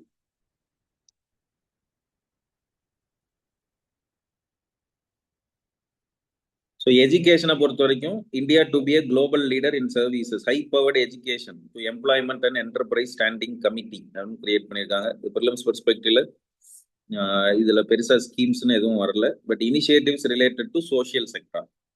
Social செக்டாருக்கு என்ன இம்பார்ட்டன்ஸ் இந்த பட்ஜெட் கொடுத்துருக்குன்னு பேப்பர் 2ல கேட்கலாம். அதுக்கு education to employment and enterprise standing committee அப்படின்னு ஒரு கமிட்டி எதுக்காக ஃபார்ம் பண்ணியிருக்காங்கன்னா இந்தியாவை டெவலப்டு இந்தியாவை மாத்துறதுக்கு என்ன மாதிரியான ஸ்கில்ஸ் செட்டு தேவைப்படும், எஜுகேஷன்ல என்ன மாதிரியான சேஞ்சஸ் கொண்டு வரலாம் அப்படிங்கிறதுக்கான ஒரு கமிட்டி ஃபார்ம் பண்ணியிருக்காங்க. இது பேப்பர் 2க்கான content. Committee to prioritise areas of optimise potential for growth, employment and exports. AI வந்துட்டு இருக்கு, அடுத்த அட்வான்ஸ்டான டெக்னாலஜி எல்லாம் என்ன வரும், அதுக்கு என்ன ஸ்கில் ரெக்யர்மெண்ட்ஸ் தேவை, இதை ரெக்கமெண்ட் பண்றதுக்காக ஹை லெவல் கமிட்டி ஒன்று கிரியேட் பண்ணியிருக்காங்க அப்படின்னு பட்ஜெட்ல ப்ரப்போசல் கொடுத்துருக்காங்க. ஃபினான்ஷியல் செக்டாரை பொறுத்த வரைக்கும் அதை ஸ்ட்ரென்தன் பண்றதுக்கும் ஒரு ஹை லெவல் கமிட்டி கிரியேட் பண்ணியிருக்காங்க. பேங்கிங் செக்டார் ரீஃபார்ம்ஸ் அதுக்கு ஒரு கமிட்டி கவர்மெண்ட் வந்து ஃபார்ம் பண்றாங்க. ஒரு comprehensive review of the banking sector. ஏன்னா உங்களுக்கு நரசிம்மன் கமிட்டி ஆஃப் 1991 1998 அவங்க தான் ஒரு கிட்டத்தட்ட பேங்கிங் செக்டாரை புரட்டி போட்ட செட் ஆஃப் ரீஃபார்ம்ஸ் அப்படின்னா நரசிம்மன் கமிட்டி ரீஃபார்ம்ஸ். அதனாலதான் அவர் ஃபாதர் ஆஃப் பேங்கிங் ரீஃபார்ம்ஸ்னே சொல்றோமா. ஸோ அந்த ரீஃபார்ம்ஸுக்கு அப்புறம் இப்போ நியர்லி 30 years ஆகுது, பெரிய அளவுக்கு பேங்கிங் சின்ன சின்ன நிறைய கமிட்டிஸ் எல்லாம் இடையில வந்துருச்சு, ரெக்கமெண்டேஷன்ஸ் கொடுத்துருக்காங்க. பட் ஹோலிஸ்டிக்கா பேங்கிங் செக்டாரை ஸ்ட்ரென்தன் பண்றதுக்கு அப்டேட் பண்றதுக்கான ரீஃபார்ம்ஸ்க்கு ஒரு ஹை லெவல் கமிட்டி ஃபார்ம் பண்ணியிருக்காங்க. ஒரு என்பிஎஃப்சிஸை ஸ்ட்ரென்தன் பண்றதுக்காக சில ஸ்டெப்ஸ் எடுத்திருக்காங்க. அது மாதிரி பாண்ட் மார்க்கெட்டை ஸ்ட்ரென்தன் பண்றதுக்கான ஸ்டெப்ஸுங்கன்னு பட்ஜெட்ல ப்ரப்போசல் கொடுத்துருக்காங்க. சும்மா ரீட் பண்ணிட்டு விட்டுருங்க, மெயின்ஸுக்கான கண்டென்ட் இருக்கு. பேங்கிங் செக்டார், ஃபினான்ஷியல் செக்டாருக்கு பட்ஜெட்ல என்ன ஃபோக்கஸ் பண்ணாங்க அப்படின்னு எங்கேயாவது எழுத வேண்டி வந்துச்சுன்னா அதுக்கான பாயிண்ட்ஸ். ஸோ மற்றபடி மேஜர் ஸ்கீம்ஸ் அப்படிங்கிறப்போ நம்ம ஃபார்மசூட்டிக்கல் செக்டார்ல இருக்கிற அந்த பயோஃபார்மா சக்தி அந்த ஸ்கீம் தான் பட்ஜெட் ப்ரப்போஸ் பண்ண ஸ்கீம். அது மாதிரி டூரிசமை பொறுத்த வரைக்கும் சர்வேல என்ன டிஸ்கஸ் பண்ணாங்க, நமக்கு டூரிசம் ஒரு சன்ரைஸ் செக்டார்னு பார்த்தோம், மெடிக்கல் டூரிசம் அதுல நம்ம ஸ்ட்ராங்கா இருக்கோம்னு பார்த்தோம். இப்போ மெடிக்கல் டூரிசமை ஸ்ட்ரென்தன் பண்றதுக்கு இந்த வருஷம் பட்ஜெட்ல ப்ரப்போஸ் பண்ணியிருக்கிற சில விஷயங்கள். So there is a scheme to support states in establishing 5 regional medical hubs. AYUSH centres, medical value tourism facilitation centres, National Institute of Hospitality இப்படிங்கிறதெல்லாம் கொண்டு வர்றாங்க. இப்போ ஐஐடிஸ் மாதிரி இப்போ சென்டர் ஆஃப் எக்ஸலன்ஸ்னு சொல்லுவாங்கல்ல, டெக்னாலஜியை பொறுத்த வரைக்கும் சென்டர் ஆஃப் எக்ஸலன்ஸ்னா ஐஐடிஸ், மேனேஜ்மெண்ட் ஸ்டடீஸை பொறுத்த வரைக்கும் ஐஏஎம்ஸ் இருக்கா. அது மாதிரி இந்த ஆயுர்வேதாக்கு வந்து அது அது அது ரிலேட்டடான இதுக்கு ஆயுஷ் சென்டர்ஸ்னு கிரியேட் பண்றாங்க. மாதிரி உங்களுக்கு டூரிசம் ப்ரமோட் பண்றதுக்கு நேஷனல் இன்ஸ்டிடியூட் ஆஃப் ஹாஸ்பிட்டாலிட்டினே ஒன்று நேஷனல் லெவல்ல ஒரு சென்டர் ஆஃப் எக்ஸலன்ஸா கிரியேட் பண்றாங்க. அது ஒரு மேஜரான ஸ்டெப். ஹாஸ்பிட்டாலிட்டி செக்டாரை ப்ரமோட் பண்றதுக்கான ஒரு மேஜர் ஸ்டெப். கல்ச்சர் அண்ட் டூரிசமை பொறுத்த வரைக்கும் நேஷனல் டெஸ்டினேஷன் டிஜிட்டல் கிரிட்னே ஒன்று கிரியேட் பண்ணி எந்தெந்த டெஸ்டினேஷன்ஸ் எல்லாம் இப்போ கல்ச்சுரல் ஆஸ்பெக்ட்ஸில் இம்பார்ட்டன்ஸ் இருக்கிற பிளேசஸ், ஸ்பிரிச்சுவல் பிளேசஸ், ஹெரிட்டேஜ் சைட்ஸ்ன்னு சொல்லி இப்போ மாமல்லபுரம் இது மாதிரியான ஹெரிட்டேஜ் சைட்ஸ் எல்லாம் இருக்கா. இப்போ தஞ்சாவூர், மாமல்லபுரம் இதெல்லாம் பார்த்தீங்கன்னா ஹெரிட்டேஜ் சைட்ஸ் நிறைய இருக்கும். இதெல்லாம் கனெக்ட் பண்ணுறதுக்கு ஆன ஒரு கிரிட் அப்படின்னா என்ன அர்த்தம், ஒரு இன்டகிரேட் பண்ணி ஒரு பிளானை கிரியேட் பண்ணுறது. ஸோ அதை டூரிசமை ப்ரமோட் பண்ணுறதுக்கான ஸ்டெப்ஸ். அது மாதிரி மேஜர் ஆர்கியாலஜிக்கல் சைட்ஸ் எல்லாம் இருக்கா, இந்த இண்டஸ் வேலி சிவிலைசேஷன் ரிலேட்டடான சைட்ஸ், அதையெல்லாம் டூர் பண்ணி பார்க்கறதுக்கான ஒரு பிளான். லோத்தல், தொலவீரா, ராக்கி கார்கி இதெல்லாம் உங்களுக்கு ஹிஸ்ட்ரியில் படிச்சிருப்பீங்க. அது ஹிஸ்ட்ரியில் எப்போவுமே இதெல்லாம் கேட்டிருப்பாங்க. இண்டஸ் வேலி சிவிலைசேஷன்லேருந்து ஒரு கொஸ்டினாவது வந்துகிட்டே தான் இருக்கும் எவ்ரி இயர் ப்ரிலிம்ஸில். அங்கே என்ன மேஜரான இம்பார்ட்டன்ஸ் அப்படிங்க. ஸோ அதுக்கு டூரிசம்ல இந்த வருஷம் அதுக்கு பட்ஜெட்லயும் என்ன பண்ணியிருக்காங்கன்னா இந்த டெஸ்டினேஷன்ஸ் எல்லாம் இன்டகிரேட் பண்ணி வைப்ரண்ட் டூரிசம் டெஸ்டினேஷன்ஸ் அப்படின்னு மாற்றணும் அப்படின்னா, அதே மாதிரி இந்த கிரீன் பட்ஜெட்டிங்கான இதில் கொண்டு வந்திருக்காங்க 4000 பஸ்ஸஸ். இந்த டூரிசம் டெஸ்டினேஷன்ஸ் எல்லாம் டூரிஸ்ட் போய் பார்வையிடுறதுக்கு எலக்ட்ரிக் பஸ்ஸஸ் வந்து யூஸ் பண்றது. அப்போ புத்திஸ்ட் சர்க்கியூட்ஸ்னு சொல்லி புத்தா ரிலேட்டடான அவருடைய லைஃப்ல இம்பார்ட்டன்ட் டெஸ்டினேஷன்ஸ் இருக்கா, அதையெல்லாம் கனெக்ட் பண்றதுக்கான ஒரு சர்க்கிள். இது டூரிசம் பொறுத்த வரைக்கும் பட்ஜெட் கொடுக்கறது. அப்புறம் சர்வேல பேசினாங்கல்ல ஆரஞ்சு எக்கானமி. ஸோ அந்த ஆரஞ்சு எக்கானமிங்கிறதுக்கு நமக்கு நிறைய பொட்டன்ஷியல் இருக்கு அப்படின்னு பார்த்தோம். ஃபியூச்சர்ல டெவலப் ஆகக்கூடிய ஒரு சன்ரைஸ் செக்டார் அதுவும். ஸோ அப்போ அதை பத்தியான ஒரு ஃபோக்கஸ் கொடுக்கறதுக்கு இந்த பட்ஜெட் என்ன பண்ணுதுன்னா Indian Institute of Creative Technologies அப்படின்னு ஃபோக்கஸ் கொடுக்குறாங்க. மும்பையில் ஒரு இன்ஸ்டிடியூஷனை கொண்டு வர போறாங்க. Budget proposes to support the Indian Institute of Creative Technologies, Mumbai, in setting up AVGC Content Creator Labs. So AVGC Content Creating Labs. இப்போ அட்டல் டிங்கரிங் லேப் அப்படின்னு ஒன்று வச்சிருப்பாங்க. அப்படின்னா என்ன, இனோவேஷனை பூஸ்ட் பண்றது. அது மாதிரி ஏவிஜிசி செக்டார், ஆரஞ்சு எக்கனாமி அப்படின்னாலும் ஒண்ணுதான், ஏவிஜிசி செக்டார்னாலும் ஒண்ணுதான். ஏவிஜிசினா animation, visual effect, gaming and comics. So இதெல்லாம் sub segments of orange economy. Animations, visual effects, gaming, comics, இதுதான் ஏவிஜிசி செக்டார் அப்படின்னு சொல்லுவாங்க. இதுல நிறைய எம்ப்ளாய்மெண்ட் ஃபியூச்சர்ல கிரியேட் ஆகும். 2 million professionals are required by 2030 அப்படின்னு சொல்றாங்க. ஸோ இது உங்களுக்கு என்ன சொல்லணும், இன்டெலெக்சுவல் ப்ராப்பர்ட்டி ரிலேட்டடான ஒரு segment AVGC or orange economy அப்படின்னு பார்த்தோம். ஏவிஜிசி செக்டார்னால வேற என்னவோ நினைச்சுக்காதீங்க, அதுவும் orange economy. Animation, visual effects, gaming and comics. இதுக்குன்னே நிறைய creative labs, AVGC content creator labs அப்படின்னு கிரியேட் பண்றாங்கன்னா என்ன அர்த்தம். ஸோ இதுக்கு இப்போ ஃபார் எக்ஸாம்பிள் இப்போ சோசியல் மீடியாஸ்ல எல்லாம் மீம்ஸ் எல்லாம் போடுறாங்கல்ல, அதுக்கு கண்டென்ட் இன்ஜினியர்ஸ்னே இருக்கிறாங்க, மீம்ஸ் இன்ஜினியர்ஸ்னே அப்பாயிண்ட் பண்ணுவாங்க. ஒரு விஷயத்த கிரியேட்டிவா சொல்றதுன்னு இருக்குல்ல, ஒரே ஒரு பிக்சர்ல இமேஜ்ல ஒரு விஷயத்த 1 மணி நேரம் லெக்சர் கொடுக்க வேண்டிய விஷயத்த ஒரு இமேஜ்ல பிக்சர்ல கிரியேட் பண்ணிட்டு போயிடுவோம். அந்த மாதிரி இதுல ஏவிஜிசிலையும் இந்த கண்டென்ட் கிரியேஷனை என்ஹான்ஸ் பண்றதுக்கான ஒரு இன்ஸ்டிடியூஷன்ஸ் தான் கண்டென்ட் கிரியேட்டர் லேப்ஸ் அப்படிங்கிறது. ஸோ அதை செட் பண்றதுக்கான ஃபோக்கஸ். அதுவும் 15,000 செகண்டரி ஸ்கூல்ஸ், 500 காலேஜஸை இன்டகிரேட் பண்ணி இப்பவே அதுல இன்ட்ரெஸ்ட் இருக்கிறவங்களை எல்லாம் மோட்டிவேட் பண்றதுக்கான ஆரஞ்ச் எக்கனாமிக்கு பட்ஜெட்ல எடுத்திருக்கிற இனிஷியேட்டிவ்ஸ். ஜென்ரலா எஜுகேஷனை பொறுத்த வரைக்கும் பெரிய ஸ்கீம்ஸ்னு எதுவும் இல்லை, இதெல்லாம் ஆல்ரெடி இருக்கிற ஸ்கீம்ஸே தான். அதை வந்து பூஸ்ட் பண்றதுக்கு சில ஸ்டெப்ஸ் எடுத்துக்கிறாங்க. National Institute of Design north eastern ஸ்டேட்ஸ்ல, ஈஸ்டர்ன் ஸ்டேட்ஸ்ல எல்லாம் அதை ஃபோக்கஸ் பண்றதுக்கு National Institute of Design to be establish to boost design education and development. இப்போ இந்த டிசைன் எஜுகேஷன் அப்படிங்கிறதும் உங்களுக்கு கிரியேட்டிவான ஒரு விஷயம். ஃபியூச்சர்ல அதுக்கான டிமாண்ட் இருக்கா. ஸோ இதை நம்ம எக்கனாமிக் ஸ்டேட் கிராஃப்ட் அப்புறம் வந்து ஆண்டர்பிரினரல் ஸ்டேட்னு எல்லாம் சர்வேல பார்த்தோம். அப்போ கவர்மெண்ட் என்ன பண்ணணும்னா உங்களுக்கு ப்ரோஆக்டிவா இருக்கணும். ஃபியூச்சர்ல என்னென்ன டிமாண்ட் இருக்குமோ அதை ஆன்டிசிபேட் பண்ணி இப்பவே அதுக்கான ஸ்டெப்ஸ் எல்லாம் எடுக்கணும்னு சர்வேல டிஸ்கஸ் பண்ணாங்கல்ல. ஸோ அதுக்கான ஸ்டெப் தான் உங்களுக்கு பட்ஜெட்ல இதெல்லாம். நேஷனல் இன்ஸ்டிடியூட் ஆஃப் டிசைன் அப்படிங்கிறது உங்களுக்கு creative side skilled work force create பண்றதுக்கான ஒரு பிளாட்ஃபார்ம். கேலோ இந்தியா மிஷன் ஸ்போர்ட்ஸ்ல, கேலோனா கேம்ஸ்னு அர்த்தம். ஸோ இப்போ அது பெரிய பெரிய பெரிய ஸ்கீம்ஸ்னு எதுவும் வராது. ஸ்போர்ட்ஸ் ரிலேட்டடா என்னென்ன இம்பார்ட்டன்ஸ் அலோகேஷன்ஸ் இந்த வருஷம் கொடுக்குறாங்க அப்படின்னு. ஸோ கேலோ இந்தியா மிஷன்னா என்ன, அதோடைய அப்ஜெக்டிவ் என்னன்னு நீங்க ஜெனரிக்கா தெரிஞ்சுங்க. இந்த பட்ஜெட்ல பெருசா அதுக்கு பெரிய ஸ்கீம்ஸ் அண்ட் இனிஷியேட்டிவ்ஸ்னு எதுவும் இல்லை.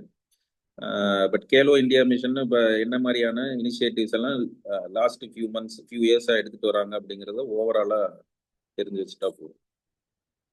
ஸோ ஃபார்மர்ஸை பொறுத்த வரைக்கும் கோகனட் ப்ரமோஷன் ஸ்கீம் அப்படின்னு சொல்லி enhancing production productivity of coconut farmers, அதுக்கான ஒரு ஸ்கீம். அதுக்கப்புறம் வந்து இந்த பாண்ட்ஸ் அண்ட் ரிசர்வாயர்ஸை ஸ்ட்ரென்தன் பண்றதுக்கு அம்ரித் சரோவர்ஸ் 500 ரிசர்வாயர்ஸ் அண்ட் அந்த பாண்ட்ஸ் எல்லாம் ப்ரமோட் பண்றதுக்கு அம்ரித் சரோவர்ஸ்ன்னு சொல்லி ஃபிஷரி செக்டாருக்கான ஒரு இனிஷியேட்டிவ் எடுத்திருக்காங்க. மற்றபடி இதுல பெரிய ஸ்கீம்னு இதுலயும் எதுவும் இல்லை. அப்புறம் பாரத் விஸ்டார், இது எதுக்காக அப்படின்னா இ டெக்னாலஜி இந்த எய்ட் ஆஃப் ஃபார்மர்ஸ்னு மெயின்ஸ்ல ஒரு டாபிக் இருக்கா. அப்போ இந்த பட்ஜெட்ல எடுத்திருக்கிற சில இனிஷியேட்டிவ்ஸ், இ டெக்னாலஜி இனிஷியேட்டிவ்ஸ் அப்படின்னு பார்த்துக்கிறப்போ ஒரு ஏஐ டூல் ஃபார்மர்ஸ்க்கு கவர்மெண்ட் வந்து ஒரு புதுசான ஒரு ஏஐ டூல் கொடுக்குறாங்க. மல்டிலிங்குவல், நிறைய ரீஜனல் லாங்குவேஜஸ்ல. ஆக்சுவலா ஏஐல இருக்கிற பிரச்சனை, இந்த டெக்னாலஜிக்கல் டூல்ஸ்ல இருக்கிற பிரச்சனை என்னன்னா ரீஜனல் லாங்குவேஜஸ்ல நிறைய கண்டென்ட் இருக்கிறது இல்லை அப்படின்னு. So Bharat Vistar, virtually integrated system to access agricultural resources, a multilingual AL tool to enhance farm productivity, enabling better decisions for farmers and reducing risk, providing customized advisory support. So இதை வந்து இதோட add பண்ணிக்கோங்க. உங்களுக்கு already சில அந்த topics எடுத்திருப்பாங்க, இ technology இந்த eight of farmers அப்படின்னு. ஸோ ஒருவேளை மெயின்ஸ்ல கொஸ்டின்ஸ் வருதுன்னா இந்த ஸ்கீமை ஃபர்ஸ்ட் மென்ஷன் பண்ணுங்க. இது இதுலயே கொடுத்துட்டதுனால போஸ்டர் மாதிரி இருக்கிறதுனால அதுல இருக்காது. ஸோ பாரத் விஸ்டார் அது மெயின்ஸுக்கு தான், இது ப்ரிலிம்ஸ்ல கேட்க சான்சஸ் கம்மி. இ டெக்னாலஜி இந்த எய்ட் ஆஃப் ஃபார்மர்ஸ் பாரத் விஸ்டார்ங்கிறதையும் அதோட ஆல்ரெடி நோட்ஸ் கொடுத்துருப்பாங்கல்ல, அந்த டாபிக் விஷ்ணு டிஸ்கஸ் பண்ணியிருந்தாருன்னா சில லிஸ்ட் ஆஃப் ஸ்கீம்ஸ் கொடுத்துருப்பாரு, இதோட இந்த ஸ்கீமையும் ஆட் பண்ணி. அது மாதிரி ஷீ மார்ட்னு கிரியேட் பண்றாங்க. இப்ப டி மார்ட் இருக்குதா, டி மார்ட்ங்கிறது என்ன உங்களுக்கு, டிமார்ட்ங்கிறது கமர்ஷியலா இருக்கு. ஷீ மார்ட்னா ஒன்றும் இல்லை, இந்த ஃபீமேலுடைய பார்ட்டிசிபேஷன் அதிகமாக இருக்குல்ல, செல்ஃப் ஹெல்ப் குரூப்ஸ் ப்ரொடியூஸ் பண்ற பொருள்களை எல்லாம் மார்க்கெட் பண்றதுக்கான ஒரு இன்ஃப்ராஸ்ட்ரக்சர் தான் she mart for rural women led enterprises. She marts to be set up to help women take up next step of credit led livelihoods to being owner of enterprises. So she mart scheme இது budget தான். சரி, இது compilation, இது அப்படியே PDF கொடுத்துருங்க. Government இருக்கிற இந்த இன்ஃபோகிராபிக்ஸ்னு சொல்லுவாங்க, பட்ஜெட் ரிலேட்டட் இன்ஃபோகிராபிக்ஸ், அதை அப்படியே தூக்கி ஸ்லைட்ல போட்டு. அப்ப முக்கியமான டேட்டாஸ் இது ஆல்ரெடி நம்ம பார்த்தோம். So dept to GDP ratio எவ்வளோ இருக்குன்னு இது சர்வேலேயே டிஸ்கஸ் பண்ணிட்டோம். டெப்ட் டு ஜிடிபி ரேஷியோ அரௌண்ட் 55% இருக்கு. அதை ரெடியூஸ் பண்ணணும் அப்படின்னு பார்த்தோமா, 31 கீழே அதுக்குள்ள என்ன பண்றாங்க, 50% பிளஸ் ஆர் -1 ரெடியூஸ் பண்ணணும். இதான் ஃபிஸ்கல் கிளைடு பாத் அப்படின்னு பார்த்தோம். அதுக்கு இந்த வருஷம் என்ன டார்கெட் வச்சிருக்காங்க அப்படிங்கிறத பார்க்கணும். எவ்வளவு ரெடியூஸ் பண்ணுவாங்க டெப்ட் to GDP ratio.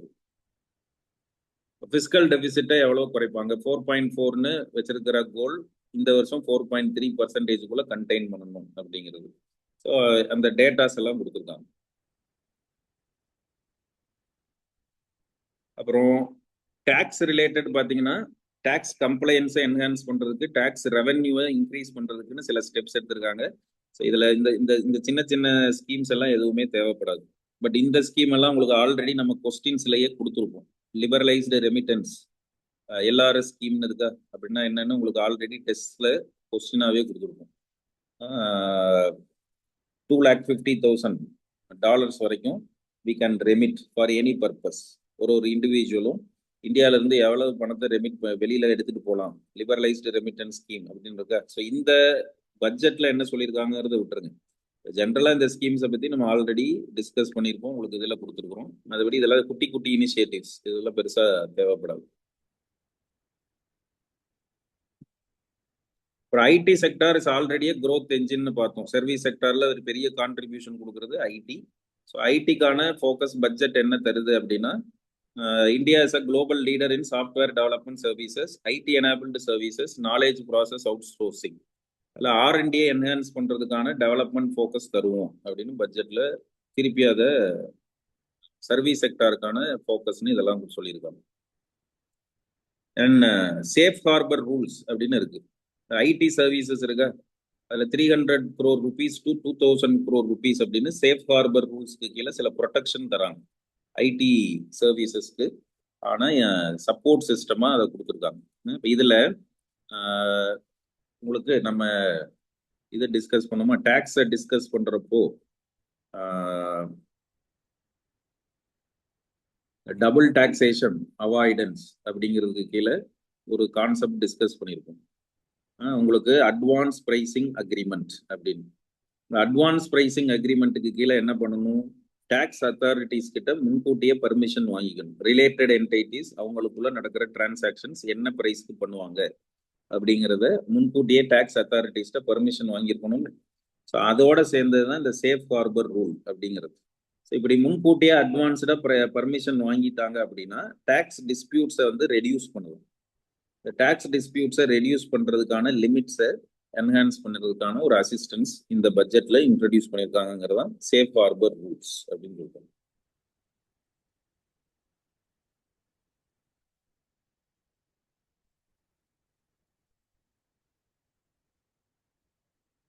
So direct டாக்ஸஸை பொறுத்த வரைக்கும் சில இனிஷியேட்டிவ்ஸ் என்னது, ஈஸ் ஆஃப் டூயிங் பிஸ்னஸை என்ஹான்ஸ் பண்றது ஒன் ஆஃப் த டியூட்டிஸ்ன்னு பார்த்தோமா, கர்த்தவ்யா அப்படின்னு சொல்லியிருந்தாங்கல்ல, 3 கர்த்தவ்யாஸ். அதுல ஒன் ஆஃப் த டியூட்டிஸ் என்ன, ஈஸ் ஆஃப் டூயிங் பிஸ்னஸை என்ஹான்ஸ் பண்றதுன்னு. ஸோ சில என்டர்பிரைசஸ் அண்ட் என்டைட்டிஸ்க்கு டேக்ஸ் ஹாலிடே அப் டு 2047. இப்போ 2047 தான் இந்தியா விக்சித் பாரத் டெவலப்டு இந்தியாவா மாறணும். அது வரைக்கும் டேக்ஸ் ஹாலிடே யாருக்கு அப்படின்னா டேட்டா சென்டர்ஸ் இன்வெஸ்டர்ஸ். இந்தியாவுக்கு இப்போ ஃபோக்கஸ் தர வேண்டிய விஷயமா என்ன இருக்குன்னா, நிறைய டேட்டா சென்டர்ஸ் கிரியேட் பண்ணுமா. இப்போ டேட்டா சென்டர்ஸ் ரிலேட்டடா இன்வெஸ்ட் பண்ண வர இன்வெஸ்டர்ஸ்க்கு 2047 வரைக்கும் டேக்ஸ் ஹாலிடே. டேக்ஸ் ஹாலிடேனா அவங்க மேல டாக்ஸஸ் இம்போஸ் பண்ண மாட்டாங்க. நார்மலா டேக்ஸ் ஹாலிடேஸ்ங்கிறது 3 years 5 years தான் தருவாங்க. இப்போ டேக்ஸ் ஹாலிடேஸ் அப் டு 2047. அந்த அளவுக்கு நம்ம டேட்டா சென்டர்ஸ் கிரியேட் பண்ணுறதுக்கு, இன்வெஸ்ட்மெண்ட்ஸை அட்ராக்ட் பண்ணுறதுக்கு அவ்வளவு லாங் டேர்ம் டேக்ஸ் ஹாலிடேவே பட்ஜெட்ல ப்ரொபோஸ் பண்றாங்க. To any foreign company providing services globally by procuring data centre services in India. அப்போ ஈஸ் ஆஃப் டூயிங் பிசினஸ்க்கு எடுத்திருக்கிற ஸ்டெப்ஸ். ஸோ அதே மாதிரி exemption of MAT, minimum alternate tax exemption for non resident tax payers. இதெல்லாம் ease of doing பிசினஸை enhance பண்றதுக்கான steps. Then critical mineral காரிடார்ஸ்ன்னு பார்த்தோம். இது ஒடிசா, ஆந்திரா, தமிழ்நாடு, கேரளா. அப்போ இதோடைய எக்ஸ்ப்ளோரேஷனை இன்க்ரீஸ் பண்ணணும்ல, அதுக்கு பார்த்தீங்கன்னா பட்ஜெட்ல ஒரு proposal, inclusion of certain critical minerals in the list of minerals in schedule 12 of the act to incentivise their prospecting and exploration. So இப்போ இதுக்குள்ள கொண்டு வர்றதுனால என்ன ஆகுனா எக்ஸம்ஷன்ஸ் தருவாங்க, டேக்ஸ் எக்ஸம்ஷன்ஸ் கொடுப்பாங்க இதுல இன்வால்வ் ஆகிற என்டைட்டிஸ். அப்பதான் நிறைய கிரிட்டிக்கல் மினரல் எக்ஸ்ப்ளோரேஷன்ஸ் ப்ரமோட் ஆகுங்கிறதுனால. ஸோ இது நீங்க ஆல்ரெடி நம்ம டிஸ்கஸ் பண்ண பேசிக்ஸோட கம்பேர் பண்ணீங்கன்னா இந்த ஸ்டெப்ஸ் எல்லாம் ஏன் எடுத்திருக்காங்க அப்படின்னு புரியும். அதே மாதிரி எக்ஸ்க்ளூசிவ் எக்கனாமிக் ஜோன் இருக்கா. ஸோ எக்ஸ்க்ளூசிவ் எக்கனாமிக் ஜோன் அப்படிங்கிறது என்னன்னு பாருங்க. எக்ஸ்க்ளூசிவ் எக்கனாமிக் ஜோன்ங்கிறது இப்போ நார்மலா ஒரு கண்ட்ரியுடைய இது இருக்குல்ல, டெஸ்டினேஷன் இருக்கா, தட் இஸ் பவுண்டரிஸ். இல்லை எக்ஸ்க்ளூசிவ் எக்கனாமிக் ஜோன் அப்படிங்கிறது 200 nautical miles வரைக்கும் வருது. ஸோ அங்க உங்களுக்கு இன்டர்நேஷனல் லாஸ் அப்ளிகபிள் ஆகுமா ஆகாதா, அதுக்கப்புறம் என்ன எக்கனாமிக் ரைட்ஸ் எல்லாம் இருக்கும், எக்ஸ்க்ளூசிவ் எக்கனாமிக் ஜோன்ல ஒரு கண்ட்ரிக்கு என்னென்ன எக்கனாமிக் ரைட்ஸ் எல்லாம் இருக்கும் அப்படின்னு பாருங்க. எக்ஸ்க்ளூசிவ் எக்கனாமிக் ஜோனுக்கான டெஃபினிஷன், எக்ஸ்க்ளூசிவ் எக்கனாமிக் ஜோன்ல என்னென்ன ரைட்ஸ் எல்லாம் ஒரு கண்ட்ரிக்கு இருக்கு, அதுல என்னென்ன இன்டர்நேஷனல் லாஸ் அப்ளிகபிள் ஆகும் ஆகாது, அது ஜென்ரலா தெரிஞ்சிச்சு. எக்கனாமி ரிலேட்டட் கொஸ்டின் தான் கேட்கணும்னு இல்லை, ஜென்ரலான information. What is exclusive economic zone, அதுல என்ன ரைட்ஸ் எல்லாம் இருக்கு ஒரு கண்ட்ரிக்கு. இந்த மாதிரி ஆஸ்பெக்ட்ல ப்ரிலிம்ஸ்ல கொஸ்டின்ஸ் வந்து அதுல இருந்து வரும்.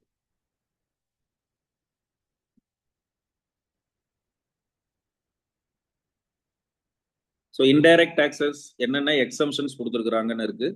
ஸோ இதுல டியூட்டி ஃப்ரீ எக்ஸம்ஷன்ஸ் அப்படின்னு கொடுத்துருப்பாங்க. அது வந்து ஒரு சின்ன சின்ன ஐட்டம்ஸ்ன்னு கொடுத்துருப்பாங்க. ஸோ இந்த ஸ்மால் லெவல் ஆஃப் ஸ்டெப்ஸை பத்தி சும்மா ரீட் பண்ணுங்க. இதுல பெருசா வந்து உங்களுக்கு கொஸ்டின்ஸா மாறாது. ஒரே ஒரு இந்த லைன்ல இருந்து ஏதாவது கொஸ்டின்ஸ் கேட்டுருவாங்களா அப்படின்னா கேட்க மாட்டாங்க. இதெல்லாம் ஈஸ் ஆஃப் டூயிங் பிசினஸ் அப்படின்னு சொல்றாங்களா, அதுக்கு ரீசன்ட் டைம்ஸ்ல என்ன ஸ்டெப்ஸ் எடுத்திருக்காங்கிற ஆஸ்பெக்ட்ல மெயின்ஸ்ல ஆன்சர் ரைட்டிங்ல இதெல்லாம் மென்ஷன் பண்ணீங்கன்னா அதுக்கு ஃபெசிலிட்டேட் பண்றதுக்கான டாப் பாயிண்ட்ஸ் ஆகும். ப்ரிலிம்ஸ் பெர்ஸ்பெக்டிவ்ல இது தேவைப்படும்.